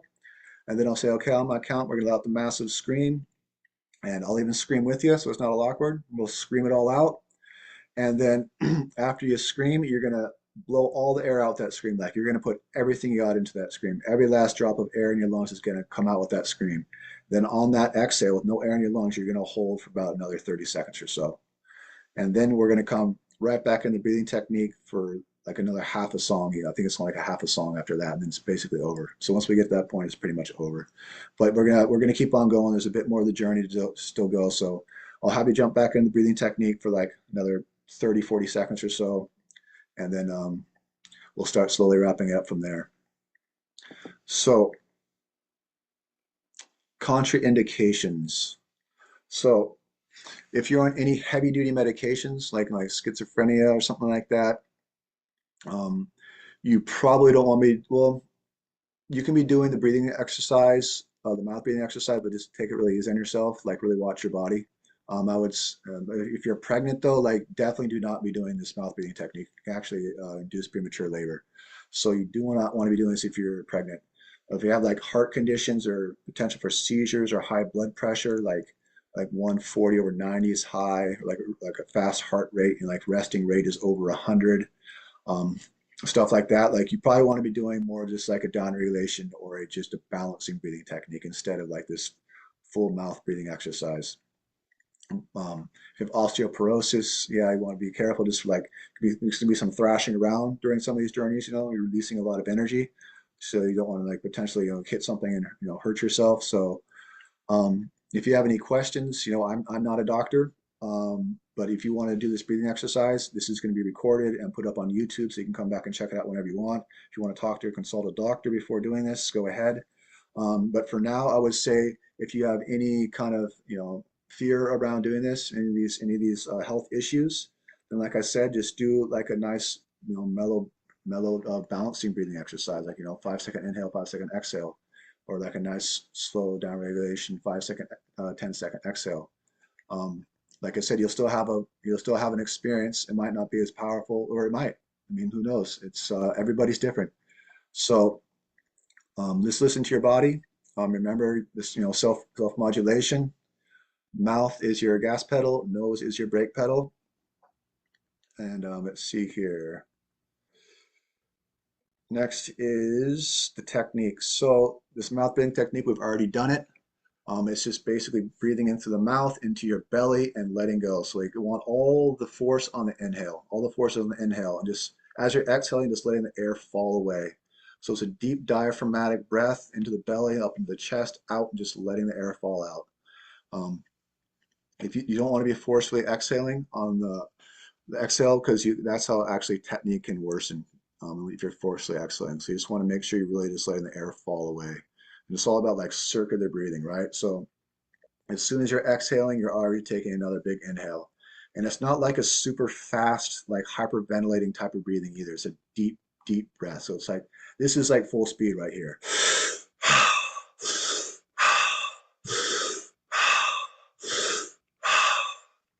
See, that's not much faster than normal breathing, really. Like you don't want to it's not like that. It's like nice, deep breathing. Like you don't even need to go that fast. You can just almost go like normal speed. Just make sure it's nice and deep into your diaphragm through your mouth, and you're gonna get activated.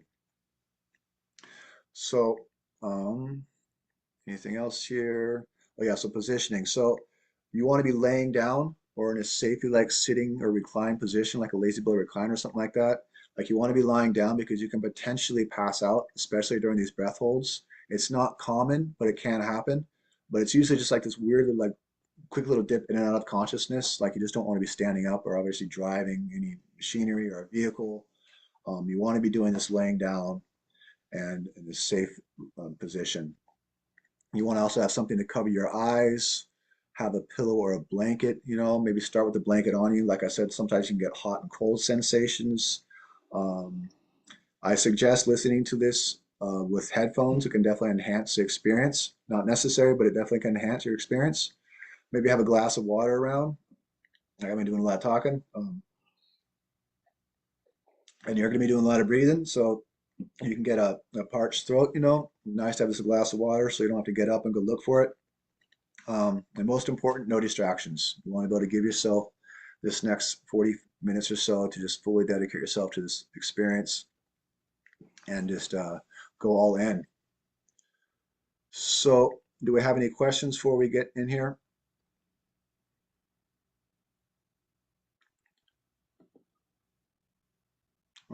Okay, looks good. I'm going to get the music queued up here. Just bear with me a quick second.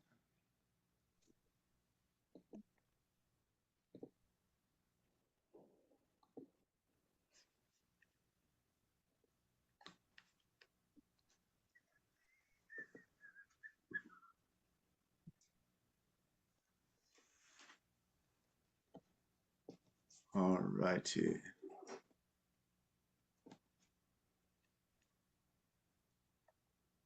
All right, everyone. I'm just going to speak about forgiveness here for a little bit, kind of just get us set our intention today. So while I'm speaking about this, just kind of notice if anything I'm saying is, activating anything inside of you, triggering anything or bringing any memories back. Just notice anything coming to the surface, any old memories, someone hurt you maybe. Just anything you might want to intentionally surrender and forgive here today, right? Um, so first I'm going to speak about what forgiveness is not.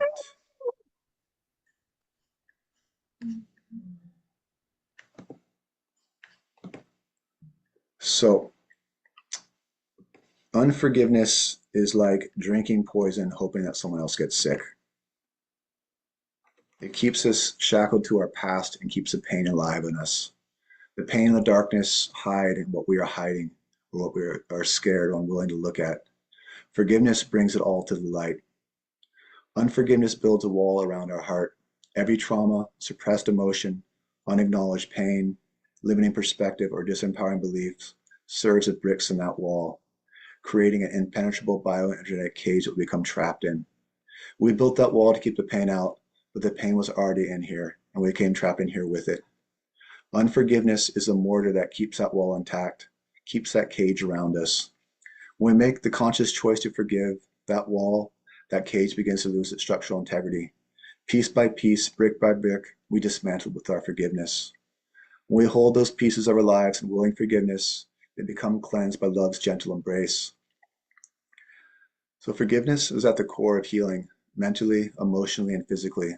Once you have chosen to forgive, the process of healing begins. The depth that you allow yourself to forgive is the depth that the healing can take place within you. And forgiveness is only real if you let go of the whole of your consciousness, if you go all in, everything on the table. So forgiveness and surrender are the keys. Finding, feeling, processing, loving, and letting go are the attributes of forgiveness. Conscious breathing is a powerful vehicle for transformation that it is because it also embodies these 5 attributes.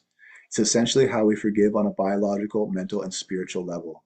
You could say that true forgiveness is literally but a breath away. When we surrender our minds, our need to know, to have it all figured out, a byproduct of this conscious breathing practice, we let the intelligence of the body take over and a shift is made within us. When we let go of our egoic will, our need to do it, and surrender to the breath, to a higher power, to God, whatever you want to call that, this healing process gets supercharged. Years of pain, struggles, traumas, phobias, limiting beliefs, self-destructive patterns, and old outdated mental projections you identify with as self can be healed and overcome in a matter of minutes.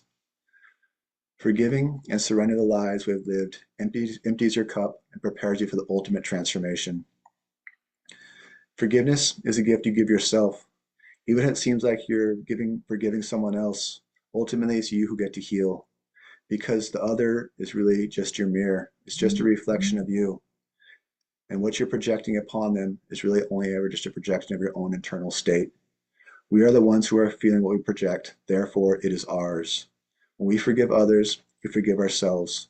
When we forgive ourselves, we forgive others. When we let go of the old story, when we let go of the pain, the resentment, this trauma, the fear, the heavy burden, when we let all that go, we give it permission to be healed inside of our bodies, hearts, and minds. We heal it within because the pain is in there, not out there in the person or that circumstance. We take responsibility for it, which simply means the ability to respond ably to reality. Once responsibility has been taken and forgiveness given, we're then able to respond appropriately to reality again. So responsibility and forgiveness are 2 sides of the same coin. And forgiveness is also access to grace and God or a higher power. It gives you the gift of trying on a new perspective of reality, a fresh, clean slate. To forgive is to give as before, to give from this place of new beginnings. It's an emptying of the cup, a making of space, giving yourself and others room to grow. It's the act of a creator. You have cleared the weeds from the garden of your heart, and you will know you have forgiven when you can look back on that thing and be thankful for it, when you can find the gold in even the darkest of moments, when you can thank the pain because it woke you up. But all of this is a conscious choice that we must make. And that's why I'm so excited that you're still here today, because by being here, it shows that you are ready. You have made that conscious choice. So thank you for choosing to heal. Thank you for choosing to surrender what no longer serves you. Thank you for choosing love. And thank you for choosing to forgive. So I'm just going to say a little prayer here before we jump in. God, just grant us the serenity and the wisdom to forgive the things we cannot change, the courage to change the things we can, and the wisdom to know the difference. And with that, let us begin. Here we go, everyone. Jumping in.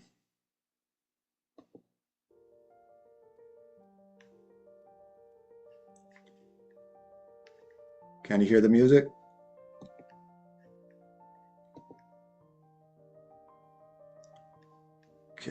assuming you guys can hear it. So I just want you to focus on how you're breathing right now. How does it feel to breathe? Feel how your lungs expand and contract with each inhale and exhale. Just notice how the air feels a little cooler as it enters, a little warmer as it exits. Just notice the sensations of the breath right now. Just listening for the sound the air makes as it passes gently in and out from your nose. Just noticing the subtleties of the breath right now.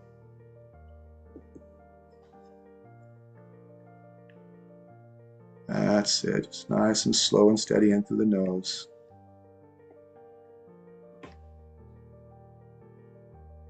Good work. Just focusing on the sensations that the breath makes. In for 5 and out for 5. Just breathe through the nose right now. Deep into the diaphragm. Once again, this is called resonant breathing. It aligns the resonant frequencies of your mind, your heart, and your nervous system. You're balancing both sides of your autonomic nervous system with this breath. You're activating homeostasis inside of you right now. You're hacking your own autonomic nervous system, creating a state of peace, calm, and clarity within. Now it's time to set some intention for today's journey. What is it you want to see more of in your life? What would you like to have an overflowing abundance of in your reality? What do you want to be the source of? See that thing in your mind's eye. What does it look like? What does it feel like? What things would be possible for you from this new place? See yourself standing in this reality realized. What does it feel like, this new version of you? Paint a beautiful image of it with your precious imagination. Einstein said more important than knowledge is a good imagination. And I think this is why. Because if we can see it, we can be it. Know that that message has been sent, and that thing is as good as here. Feel the gratitude for it. That's it. Feel the gratitude in your heart. See that thing in your mind's eye. And now with your next exhale, just let it go. Just let it go. Bring your attention back to the breath. Breathe your awareness back to this present moment. I want you to pull up something that you're done with. Something you've been struggling with for a long time now, but you just can't seem to heal or let go of. I want you to really see it, to really feel it, because we need to feel it to heal it. Let this be the day that you are done with it. Let this be the day that you heal it. We're drawing a line in the sand right here, right now. Breathe that into you. Make a commitment to yourself right now to go all in. To give your 100% for these next 40 minutes. You can give your 100% to anything for 40 minutes. And make this commitment to yourself. With your next exhale, just let it go. Just let it go and surrender to this breath. Recognize that the fact that your willingness to face it is the same as your willingness to forgive it and let it go. Just come back to the breath. In for 5 and out for 5. Back to homeostasis. Back to the now. Back home. So now you've decided what you're leaving behind, what you're taking with you on this journey here today.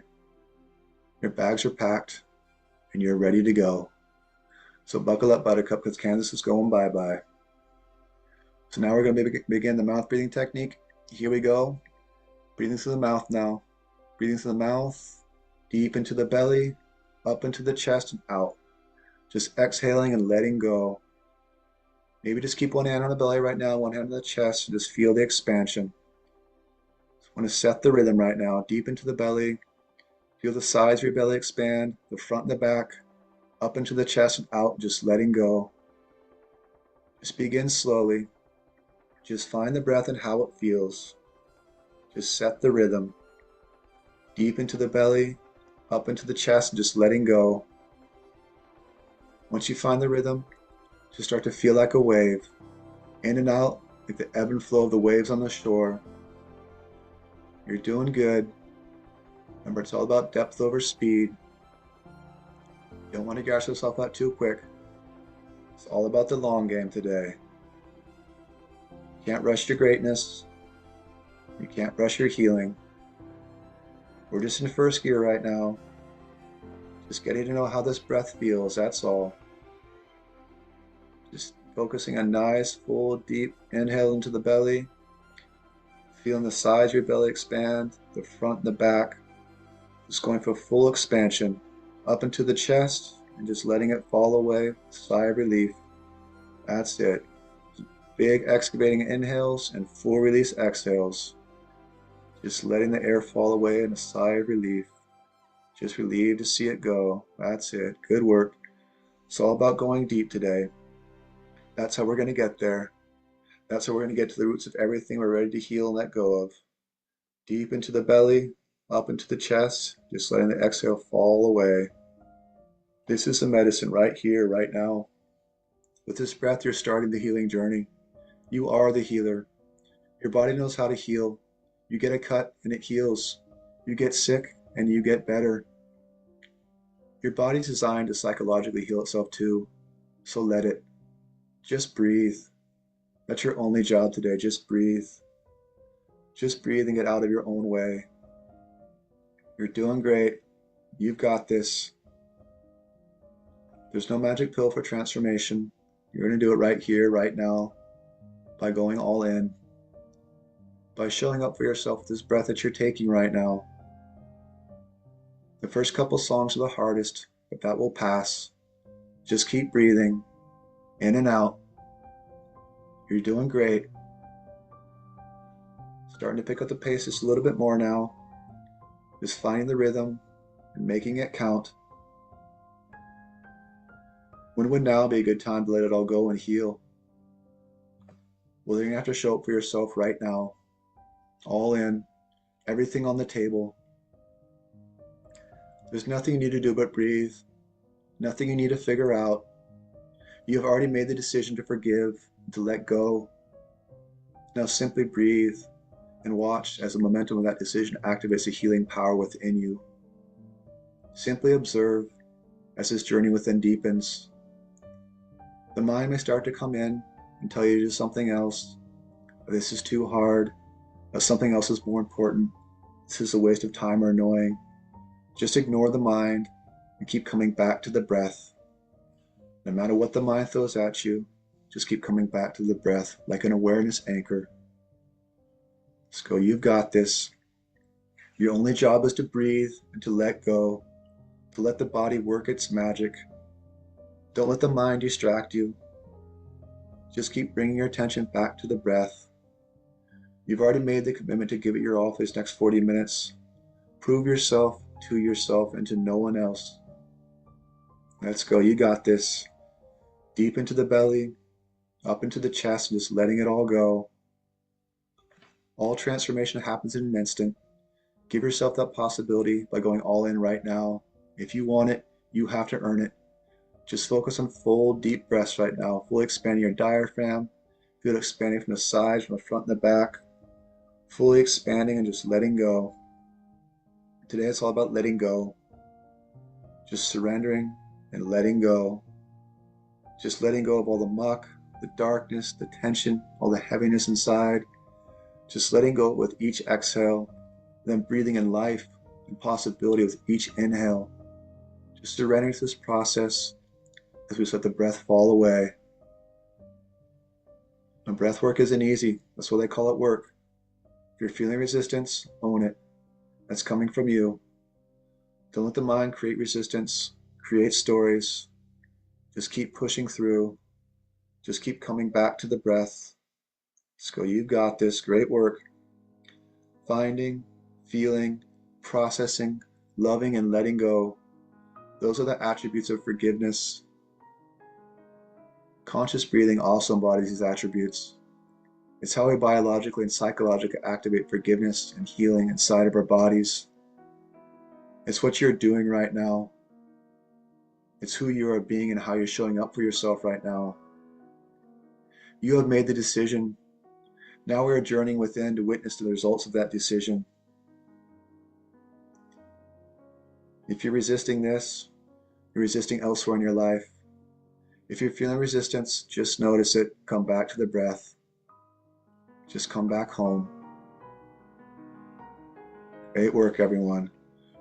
We're just letting go right now, just letting go of thoughts, letting go of the old stories, all the old mental patterns and mental constructs. We're letting go of everything that no longer serves our highest good. That's what this breathing technique does. It slows the cerebral cortex, the thinking analytical mind. It takes us from our heads, through our emotions, and drops us into our hearts. That is the 18-inch journey that you're on here today. That's what you're doing right now. You don't need to understand the process. You only need to breathe and watch the process take place inside of you, inside your own subconscious mind, inside your own nervous system, inside your own heart. Just breathe. That's your only job today. Just breathe. Just let it all go right now.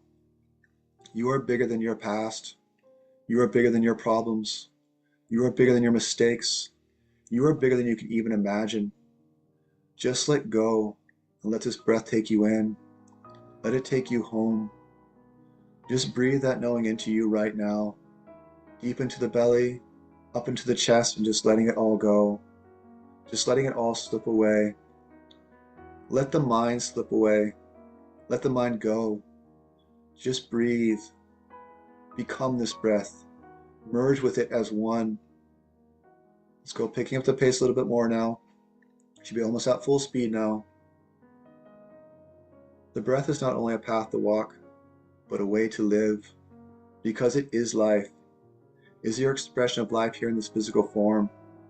It is an act of divinity itself. To be conscious of your breath is to be conscious of the life that you are, to be conscious of this divine essence animating your physical body. It can be your guide, not only to your emotional states, to your own healing, to your dreams, to your creative power, but it can also be your guide home, home to wholeness, home to completion, home to love, home to the source of you. That's what you're doing. That's where you're going. That's who you're being. So just keep breathing deep into the belly, up in the chest, just letting the air fall away, just letting it out with a sigh of relief. This forgiveness that you're breathing, this decision that you're embodying, is a first step in that journey. The next step is feeling these emotions we've been pushing down, running and hiding from. We can't avoid them anyways. These waves of emotion keep crashing into us. So let's fully feel them and breathe right through them together, facing and embracing them. They have colored our perceptions and formed our realities, distorted and contorted our view of the world, but only because we haven't fully acknowledged them. We haven't fully felt them. But we are done running and hiding. We are here today making the decision, the commitment to stand tall, to feel all, and to heal all. When you make a decision like that, you align yourself with all the powers of creation, because you are a creator. You are creating that change within yourself right now by simply choosing to do so. So what will it be? What will you choose? Will you choose to forgive? Will you keep choosing to fully live? Well, then keep breathing. That's the only choice you need to make right now. Just breathe and let it all go. That's it. Here we go. Let's get this right now. We're shifting gears right now. Let's push this big, full, all-in breathing right now. We're all in breathing right now, shifting into fifth gear. You get what you give, so let's give everything we've got. If you feel like quitting, just remember why you're here today. Tap into that for motivation. If you're feeling resistance, just own it. You put it there, so use it to your advantage. Use the resistance. There's a reason why planes take off into the wind. They use the resistance against the wings as the force to lift them into the sky. So use that resistance you're feeling right now. Feel as a force under your wings propelling you to new heights you never thought possible. You said you're ready for change. You said you're ready for more. You said you're going to show up for yourself 100% today. Well, this is the moment to dig in, to dig deep into yourself. How you show up right now is how you show up everywhere in life. Let this be your moment to prove to yourself just what you're made of, not to anyone else, just to you, because you deserve this. You deserve what's on the other side of discomfort you're feeling right now. You deserve to be the best version of yourself. We've all spent too long playing small, feeling helpless, feeling weak. Well, not anymore. The person that lay down today is not going to be the same person that gets up. Make that commitment to yourself right now with this breath that you're taking right now. Let's go deep into the belly, up in the chest, just letting go. You got this. Fall down 6 times, but get up 7. But you have to do it. You have to claim it. No one can claim it for you. You have to go and get it for yourself. It is your birthright. No one can breathe for you. I can't breathe for you. Your partner, your friends can't breathe for you. Your parents can't breathe for you. Only you can breathe for you. Only you can show up for you. If you can get through this one moment right now, you can get through anything. Make this your mantra in life, and soon you'll see just how powerful and unshakable you really are. When there's a 100-foot siege raging around you, you want to be a tiny sailboat getting tossed around, or do you want to be the cargo freighter that hardly moves? Well, now is the time to put in the work then. It's our minds that put the limitations on what we can and can't do.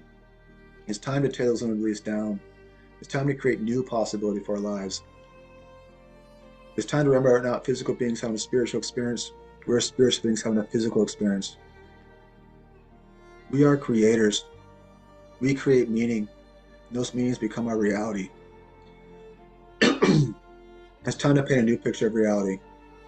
A reality where we're whole, where we are loved, where we're the healers of our own hearts, bodies, and minds. It's time to remember that we're limitless. If we can see it, we can be it. With each breath you take in, you're breathing in more of this new reality. With each exhale, you're releasing your old beliefs about yourself, letting go of that which no longer serves you. It got you here. It made you the person that you are. But you are far bigger than that now. You are breaking free of your shell that once kept you safe from the world. A shell breaking in means death, but a shell breaking out means life. You are this new life emerging. You are this new infinite potential unfolding. Know who you are and who you are not. You are not your past. You are not what happened to you. You are not your mistakes. You are big enough to forgive. You are big enough to let go. You are big enough to trust in the beauty and potential inside of yourself. Let love be your compass. Let forgiveness be your guide. Let peace be your home. Be love, because love is your essence. And I am is the answer to all of your questions. Just breathe this into you. Just let it all go. Just keep breathing. Big, deep into the belly, up into the chest, just letting go. Big, deep, excavating inhales right now. Digging up everything that no longer serves you. Digging it up, feeling it, processing it, forgiving it, loving it, and letting it go. Just surrender to this process. Just let it go. We don't need to hold on anymore. Just releasing everything that no longer serves you. Releasing it just as we release this breath. Let's go. You're safe. You're doing great, and you've got this. Maybe everything you've been through, all the pain, the darkness, the doubt, the uncertainty, the stress, the traumas, maybe everything you've been through has only served to sculpt you, to build you, to form you, and to transform into something new, something incomprehensibly big, beautiful, powerful, and perfect. Maybe that's what's happening here. Maybe that's what it's all been for. Maybe that's why you're here right now, showing up for yourself. The metamorphosis is taking place right now. Great work. I see you. I see you showing up for you. I see you showing up for your best, highest version of you. You're doing it. You're being it. You're the one healing your past right now. You're the one healing you right now. Opening doors to a brighter future. So forgive yourself the mistakes you made on your way to becoming the best version of yourself. Maybe it's time to stop focusing on the size of your problems, start focusing on the size of you. Tough times don't last, but tough people do. What if the harder your life has been, the stronger it's made you? What if the darker your path has been, the sweeter the light of the sensation on your face? What if everything you've ever looked for out there in the world, what if you were the source of that this whole time?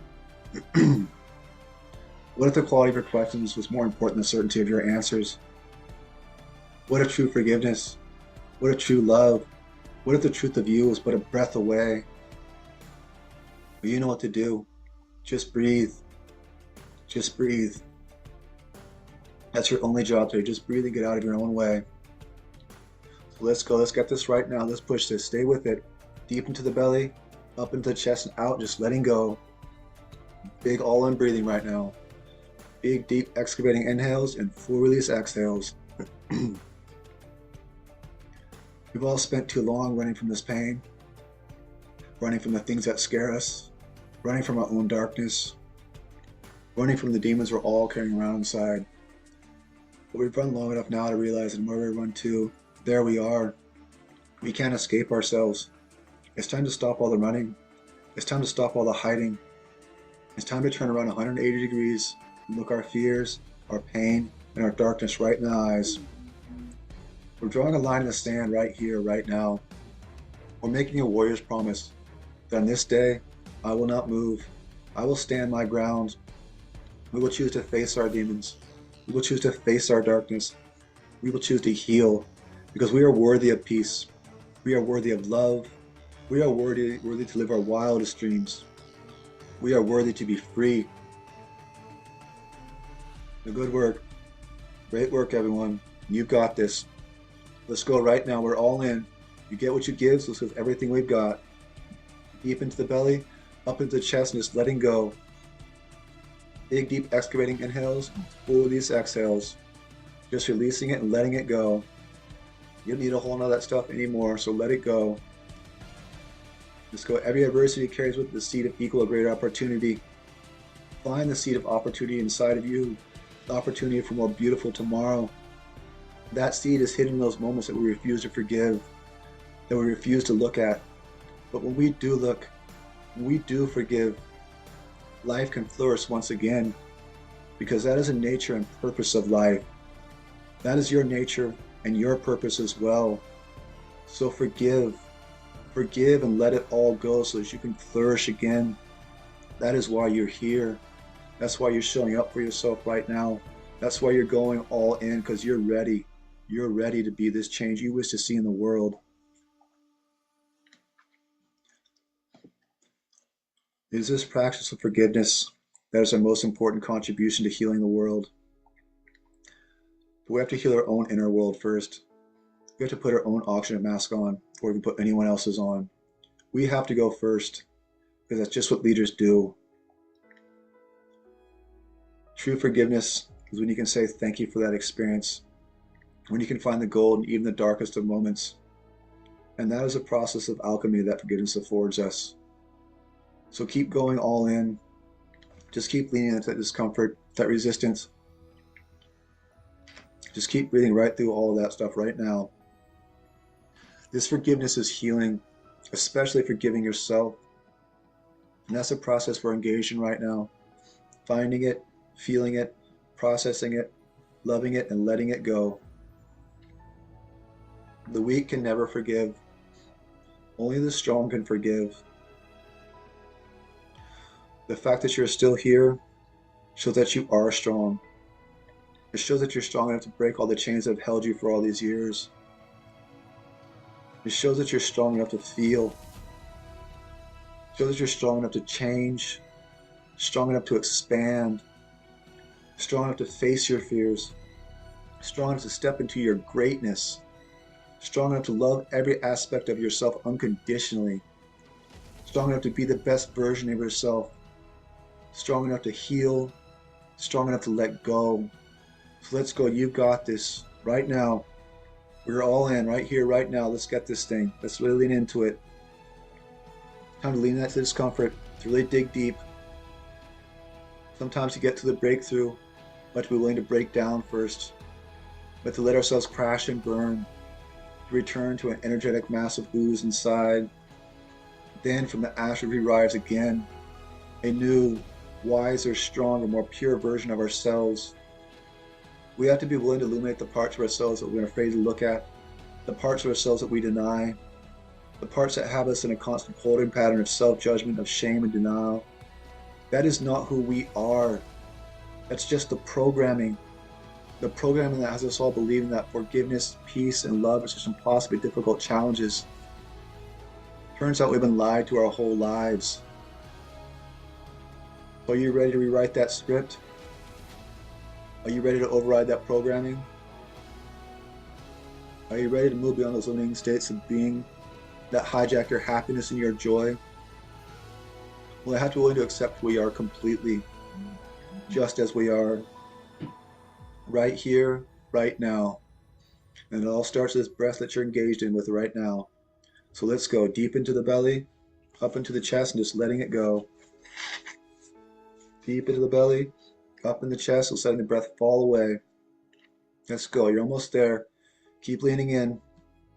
Keep going all in. If you want it, you have to earn it right here, right now. All that means is you got to keep breathing.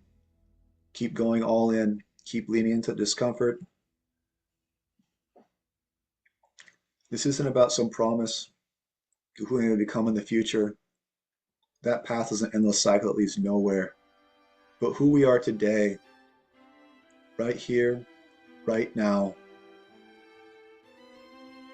that was just meant to teach us, to make us stronger, to grow us. It was only ever just a shift in perspective, that's all. Another way of looking at things. A mistake was a mistake if we learn from it. An error is an error if we grow from it. As Alexander Pope said, to err is human, but to forgive is divine. You are stepping into your own divinity with every choice you're making here right now. You're all busting through those limiting emotional waves because you choose to do so. When you haven't fully forgiven yourself, you haven't forgiven others, you are turning your back against your own future. But when you do forgive, you become magnetized to the life of your dreams, and people become magnetized to you because of the love that you emanate. Our breath is the key to unlock that door. Our breath is the key to our salvation. Our breath is the Holy Spirit. So you're taking those big, deep, excavating breaths in, letting every in-breath be a pure and new intention, and every out-breath be a release and surrendering of the past. Just letting go that which no longer serves you. That's it. You're doing it. You're being it. You're being that change you wish to see in your life and in this world. This level of healing isn't for everyone, at least not yet. This level of healing takes courage. It takes the heart of a true warrior. A warrior for peace. A warrior for love. A warrior unafraid of change. It takes a true leader. It takes you, the real you. And this forgiveness that you're engaging in right now, this forgiveness is an evolution of the heart, making the unconscious conscious, out of the shadows and into the light. That's how we connect with our superpower. We bring it to the light of our conscious awareness. We just see it for what it is. Simple as that. We just see it, feel it, love it, and let it go. It's as simple as that. Because love is always simple. So don't complicate this. Just breathe and let it all go. It's literally your only job today. Just breathe. Deep into the belly, up into the chest, just letting it go with a sigh of relief. Relieved to see it all go. You don't need it anymore. You can let it go right here, right now, by intentionally choosing to do so. Just marry it with that breath and let it escape from your body. Send it out with that exhale. Just let it go right here, right now. Big, deep, excavating inhales and full release exhales. Full releasing everything that no longer serves you. I know this isn't easy, but life isn't meant to be easy. If it was easy, you wouldn't be challenging yourself. You wouldn't be growing. Challenges aren't part of the path. They are the path. And I see you walking that path. You're walking it right now. You are being that change by facing your fears, by facing everything that you're not, by finding who you are. You're stepping into who you truly are right here, right now. All struggle eventually leads to transcendence. We just have to keep walking the path, one foot in front of the other. That's all it takes. I know it's hard. Take another step. I know it hurts. Take another step. I know it's uncomfortable. Take another step. I know it's scary. Take another step. And right now, that step you're taking is this breath. It's as simple as that, because love is always simple. Just breathe. Remember that you're big enough to face anything. You're big enough to face who you once thought you were. You're big enough to step into your own greatness. You're strong enough to be the person you always thought would save you. Turns out, the one who came to save you was you all along. And it all starts with the willingness to forgive and to be forgiven. But you have to decide right here, right now. You get to make that choice. And you're not a victim. You're a creator. On some crazy metaphysical level, you've created every moment in your life. You created it so you could face it and overcome it. You put it there to make you stronger. Adversity is just preparation for greatness. All those moments were gifts, divine gifts, just what you needed, just when you needed it. So whatever you're struggling with in your life right now, own it. You created it because you were built to be bigger than it. Let's go radical responsibility right here, right now. Own it. Feel it. Love it and let it go. Let's go. You got this. Deep into the belly, up in the chest, and just letting go. Using this breath to activate the healing within you. Finding, feeling, processing, loving, and letting go. This is not only the very definition act of forgiveness, but it is mirrored by the power of this conscious breathing practice that you're engaged in right now. You are activating profound healing on all levels of your being. You have made the choice.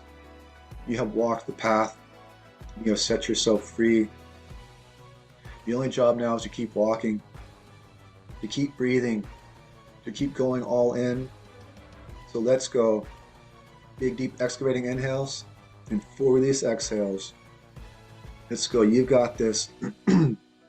Keep going. Keep digging deep. Keep setting yourself free. Keep washing yourself of yourself, like Rumi so eloquently put it. You're doing great. Let's go. We're almost there. Good work, everyone. We're almost there. This is it, everyone. The time has come. We're all standing on the edge of that precipice now. Time to jump, to feel our wings grow as we fall into those depths. You've put in the work, and now it's time to let it all go. We're coming up on the big screen now. So I want you to bring it all to the surface now. Everything you're feeling inside. All the pain, the sadness, the sense of loss, the judgment, the fear, the uncertainty, all of it. Everything you just can't seem to get past. I want you to bring it all to the surface now. It takes courage to face it, to look at it, to feel it. And I want you to really feel it, because you have to feel it to heal it. Find it and bring it into the light. See it through the eyes of truth. See it through the eyes of forgiveness. See it through the eyes of love. For anything held in love itself becomes love. No more telling stories about it. No more hiding from it. It does not define you. You define you. You have created the meaning to the story, but now you're editing that story. You are making a new meaning of how your life is going to be from now on. You're making this decision right here, right now, with such power and conviction that the body will respond to a new mind, because you made up your mind. You put in the work, and now it's time to let it all go. So on the count of 3, we're going to take in a big inhale and hold it. Big inhale on 3, 2, 1. Big inhale and hold. Big inhale and hold it, hold it, hold it. Whatever's coming up inside of you right now, just be with it. Just fully accept this experience you're having right now, whatever it looks like. Go into it completely. Look right at it. Feel it fully. Don't hold back on me now. You come this far and let's go all the way. Today you showed up for yourself. You showed up to heal your past and your present. You showed up for your future self. Rumi said, why stay in the cage when the door has always been open? Well, guess what? It's time to walk through that door right now. Right now, you can make it all okay, but being okay with all of it. You get to decide. Not tomorrow, not next week or next year, just for right now. Well, guess what? If you can be okay with it for right now, you can be okay with it for the rest of your life. Then are you ready? And on the count of three, we let one massive scream. All the pain, the suffering, the sadness, the judgment, the resentment, the stress, the uncertainty, the trauma, letting it all go on my count. On the count of 3, 2, 1. Scream. Ah!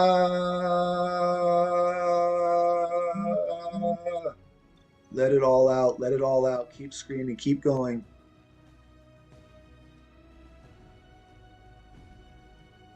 That's it. Get it all out. Every last drop of it.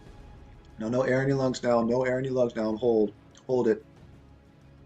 Don't run. Don't push it back down. Hold your ground. Feel everything you're feeling and feel it fully. Just observe what's happening inside of you right now. This is where the healing happens. You are stronger than you can possibly fathom. You are bigger than you can possibly imagine. Be the infinite space of awareness. Watch this moment unfold inside of you right now. Be with it. Feel it. Embrace it. Love it. Because it's part of you. But you are so much bigger than that now. Remember, to err is human, but to forgive is divine. So accept your own forgiveness. Accept your own divinity. Step into your greatness. Right here, right now. You deserve this freedom you're stepping into. Own it. Great work, everyone. Great work. Now reset. Reset and come back in the breathing technique now. Deep into the belly. Up into the chest, just letting go. Deep into the belly. Up into the chest. And letting go. We're almost there. Just a little bit further to go. Stay with it. Keep leaning in. Great work, everyone. Let's go. Just a few more big inhales and exhales to go. We're almost there. Stay with it just a little bit longer. Let's make sure we get it all out. That's it. Deep into the belly, up in the chest, just letting go. We're almost there. Just listen and observe what happens inside of you. Who is it in your life that you need to forgive? Is it you or a loved one perhaps? Is it a parent or a sibling maybe? Or a friend who betrayed you? Maybe it's God you need to forgive for taking our loved ones before we think it's time. Or maybe it's this crazy world we're living in, or perhaps just our perspectives of this world. Give it all the most beautiful gift you can give. Give it your forgiveness. And guess who gets to heal when you do that? That's right, you do. You get to heal. When you forgive, you in no way change the past, but you do bring peace into your present moment, and you open doors to your own future. You have weathered the trauma storms of your past and present, and too many times it was unnecessary. All those waves and ripples of emotional energy emanating from those old storms 10, 20, or 30 years ago or more. As those waves traveled across the course of your life, you have been gifted with the opportunity of witnessing your creative power as you merge those emotions with the meaning that your mind created about them. Perhaps the most favorable reality wasn't always created, but still, it was a reality that you created. You have witnessed the power of a limiting perspective. Now choose to empower your perspective with peace, love, and clarity. Now that you have faced your storms of the past and you have healed them, you have been afforded a new opportunity to reframe them with forgiveness and love now. Because forgiveness is a chamber in the halls of love, and anything is possible for you right now, at this point right here. Feel the power of that truth. Okay, we're going to do another big inhale now, another big breath hold. Big inhale on 3, 2, 1. Big inhale and hold it. Big inhale and hold it now. No scream, just hold and feel. Just hold and feel. Feel this gift that you've given yourself here today. This gift of forgiveness, this gift of self-love, this gift that you are. Forgiveness is a fragrance that flowers give when they are crushed. Be this gift to humanity. Be this gift to the world. Be this gift to yourself. You're worth it. You're worth it. And coming up on the exhale now, letting all out in 3, 2, 1. Full exhale now, full exhale. No air in your lungs now. Just hold, listen, and feel. This forgiveness is only real if you let go of the whole of your consciousness.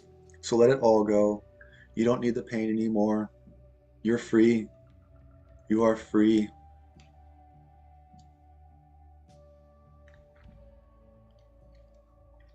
You're free to be. You are free to be. You were born to be. You are free of the subconscious patterns and blocks that once held you. You are free to love yourself unconditionally.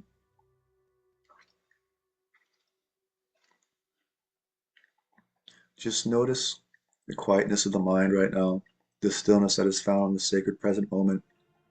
That is love. That is peace that you're feeling right now. The peace of no mind. You have found the I at the center of the storm, in the midst of the chaos. This is the I am that you are. You are this peace that passes all understanding. You are this love, and all love is the love of God, the love of your Creator. This is why we must remain quiet inside, so we can hear love's voice when it speaks. Love whispers because the ego yells.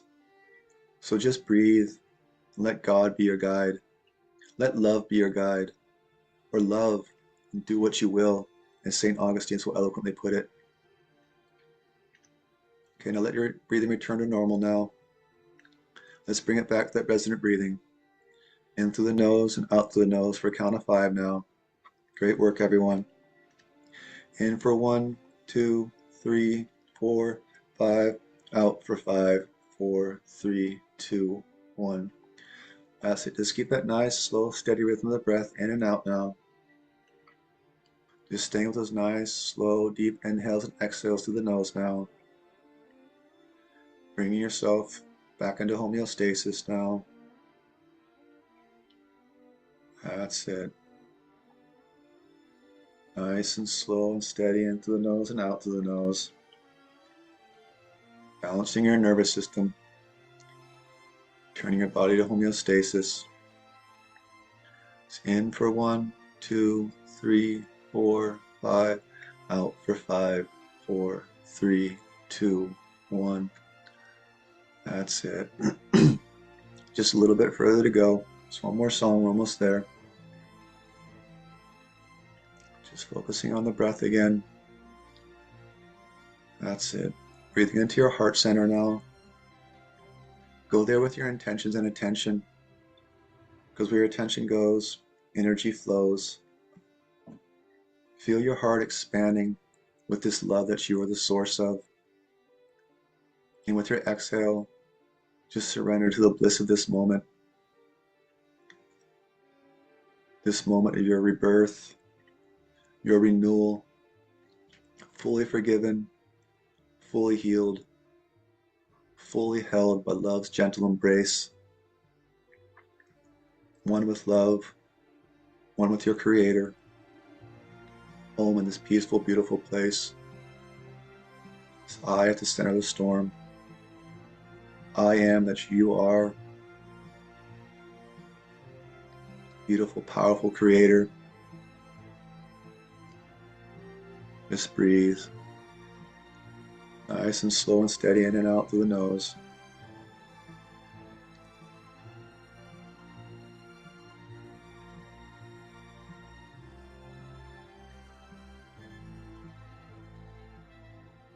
Stay with it now, just a little bit further to go. We're going to do a few visualizations here now. I want you to remember a time when you felt free, truly free. without a care in the world. Maybe it was on that trip you took, that time you tried something new and adventurous for the first time. See that image in front of you now and see it with a bubble or a halo of light around it, so close it's almost touching your face.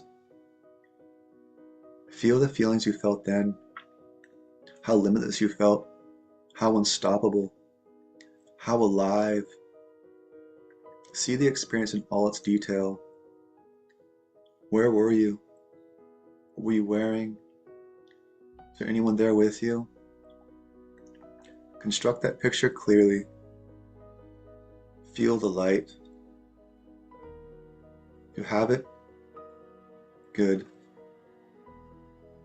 Now with pursed lips, I want you to suck that light bulb experience into your body. Suck it in like sucking it through a straw, and feel it charging every cell of your body with new life, with new energy, with new possibility. That's it, really feel it. And now, with your next exhale, just let it go.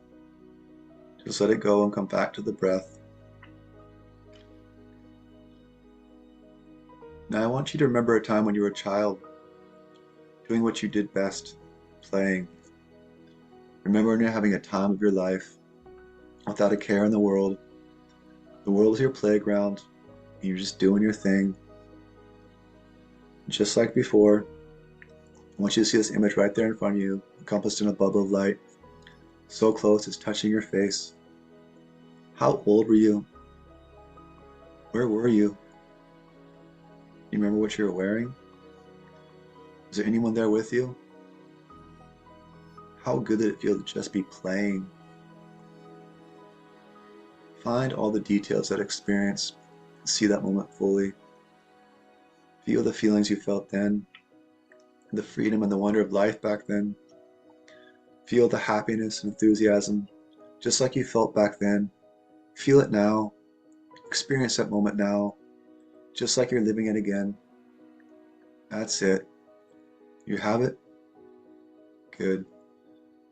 Now with pursed lips, I want you to suck that light bulb experience into your body. Suck it in like sucking it through a straw, all the way down, all the way in, every last drop of it, till you can't fit any more. Feel the pleasure of that moment radiating to every cell in your body, to every part of your being. Let that experience touch every corner of your existence. And now, with your next exhale, just let it go. Just let it go and come back to the breath. In for 5 and out for 5.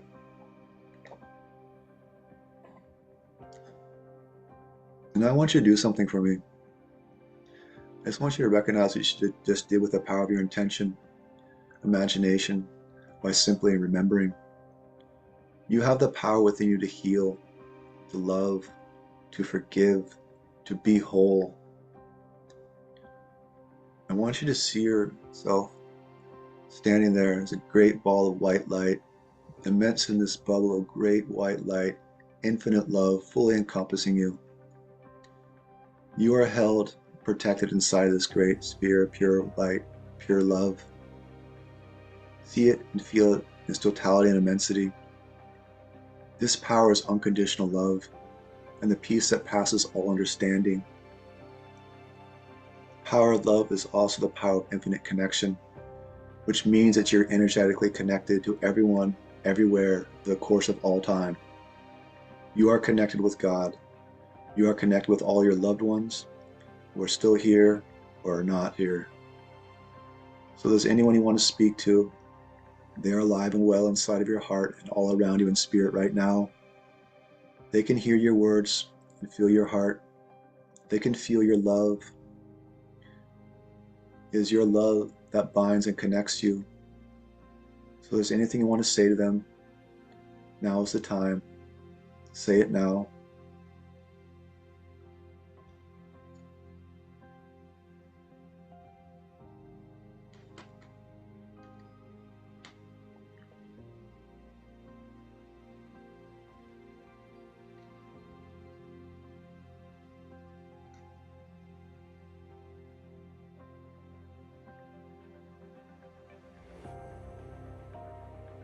And now, just like before with pursed lips, I want you to suck this entire light bulb experience into your body, all of it, all the way down, all the way in. Feel this power of yours permeating throughout your body, from your lungs out to your torso, to your arms and legs, up your spine to your head, to your fingers and toes, to every cell in your body. Feel it. This is who you are. This is who you are as love.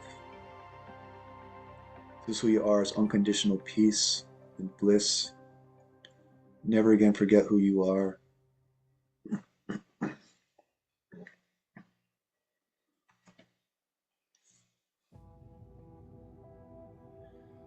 Great work today, everyone. Well done. Well done. Just enjoy this song, this internal state that you've created inside of yourself here today. Just bask in it. You're worth it. I just want to thank you for your courage to change, for your commitment to true, lasting healing, for being the ones who went first into their own darkness, their own pain. The work you just did here today is more than just personal, it's generational. It's healing from the womb to the tomb. All of humanity gets set a little more free as a byproduct of what you just did. Research tells us that as we raise our levels of consciousness, we offset thousands, millions, and hundreds of millions of people. We make it much easier for others to do the same. The work you've done here today has ripple effects that your children's children will feel. You are creating heaven on earth by giving heaven a home in your heart. Thank you for joining me today. Thank you for going first, and thank you for being you. The world is a much better place because you exist. Own the truth of that reality. Remember, everything you need is within you now. You are the channel through which love enters this world, and you are this peace that passes all understanding. I am is the answer to all of your questions.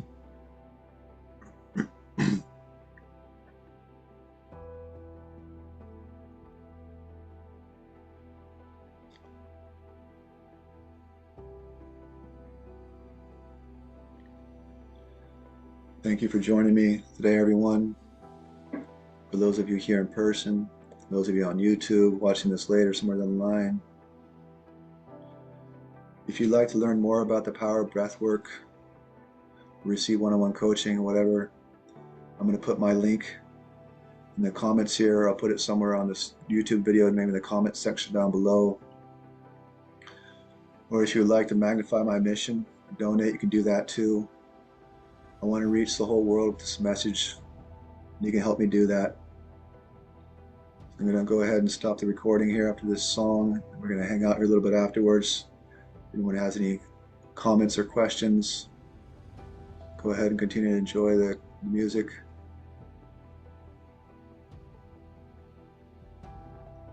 Great work, everyone.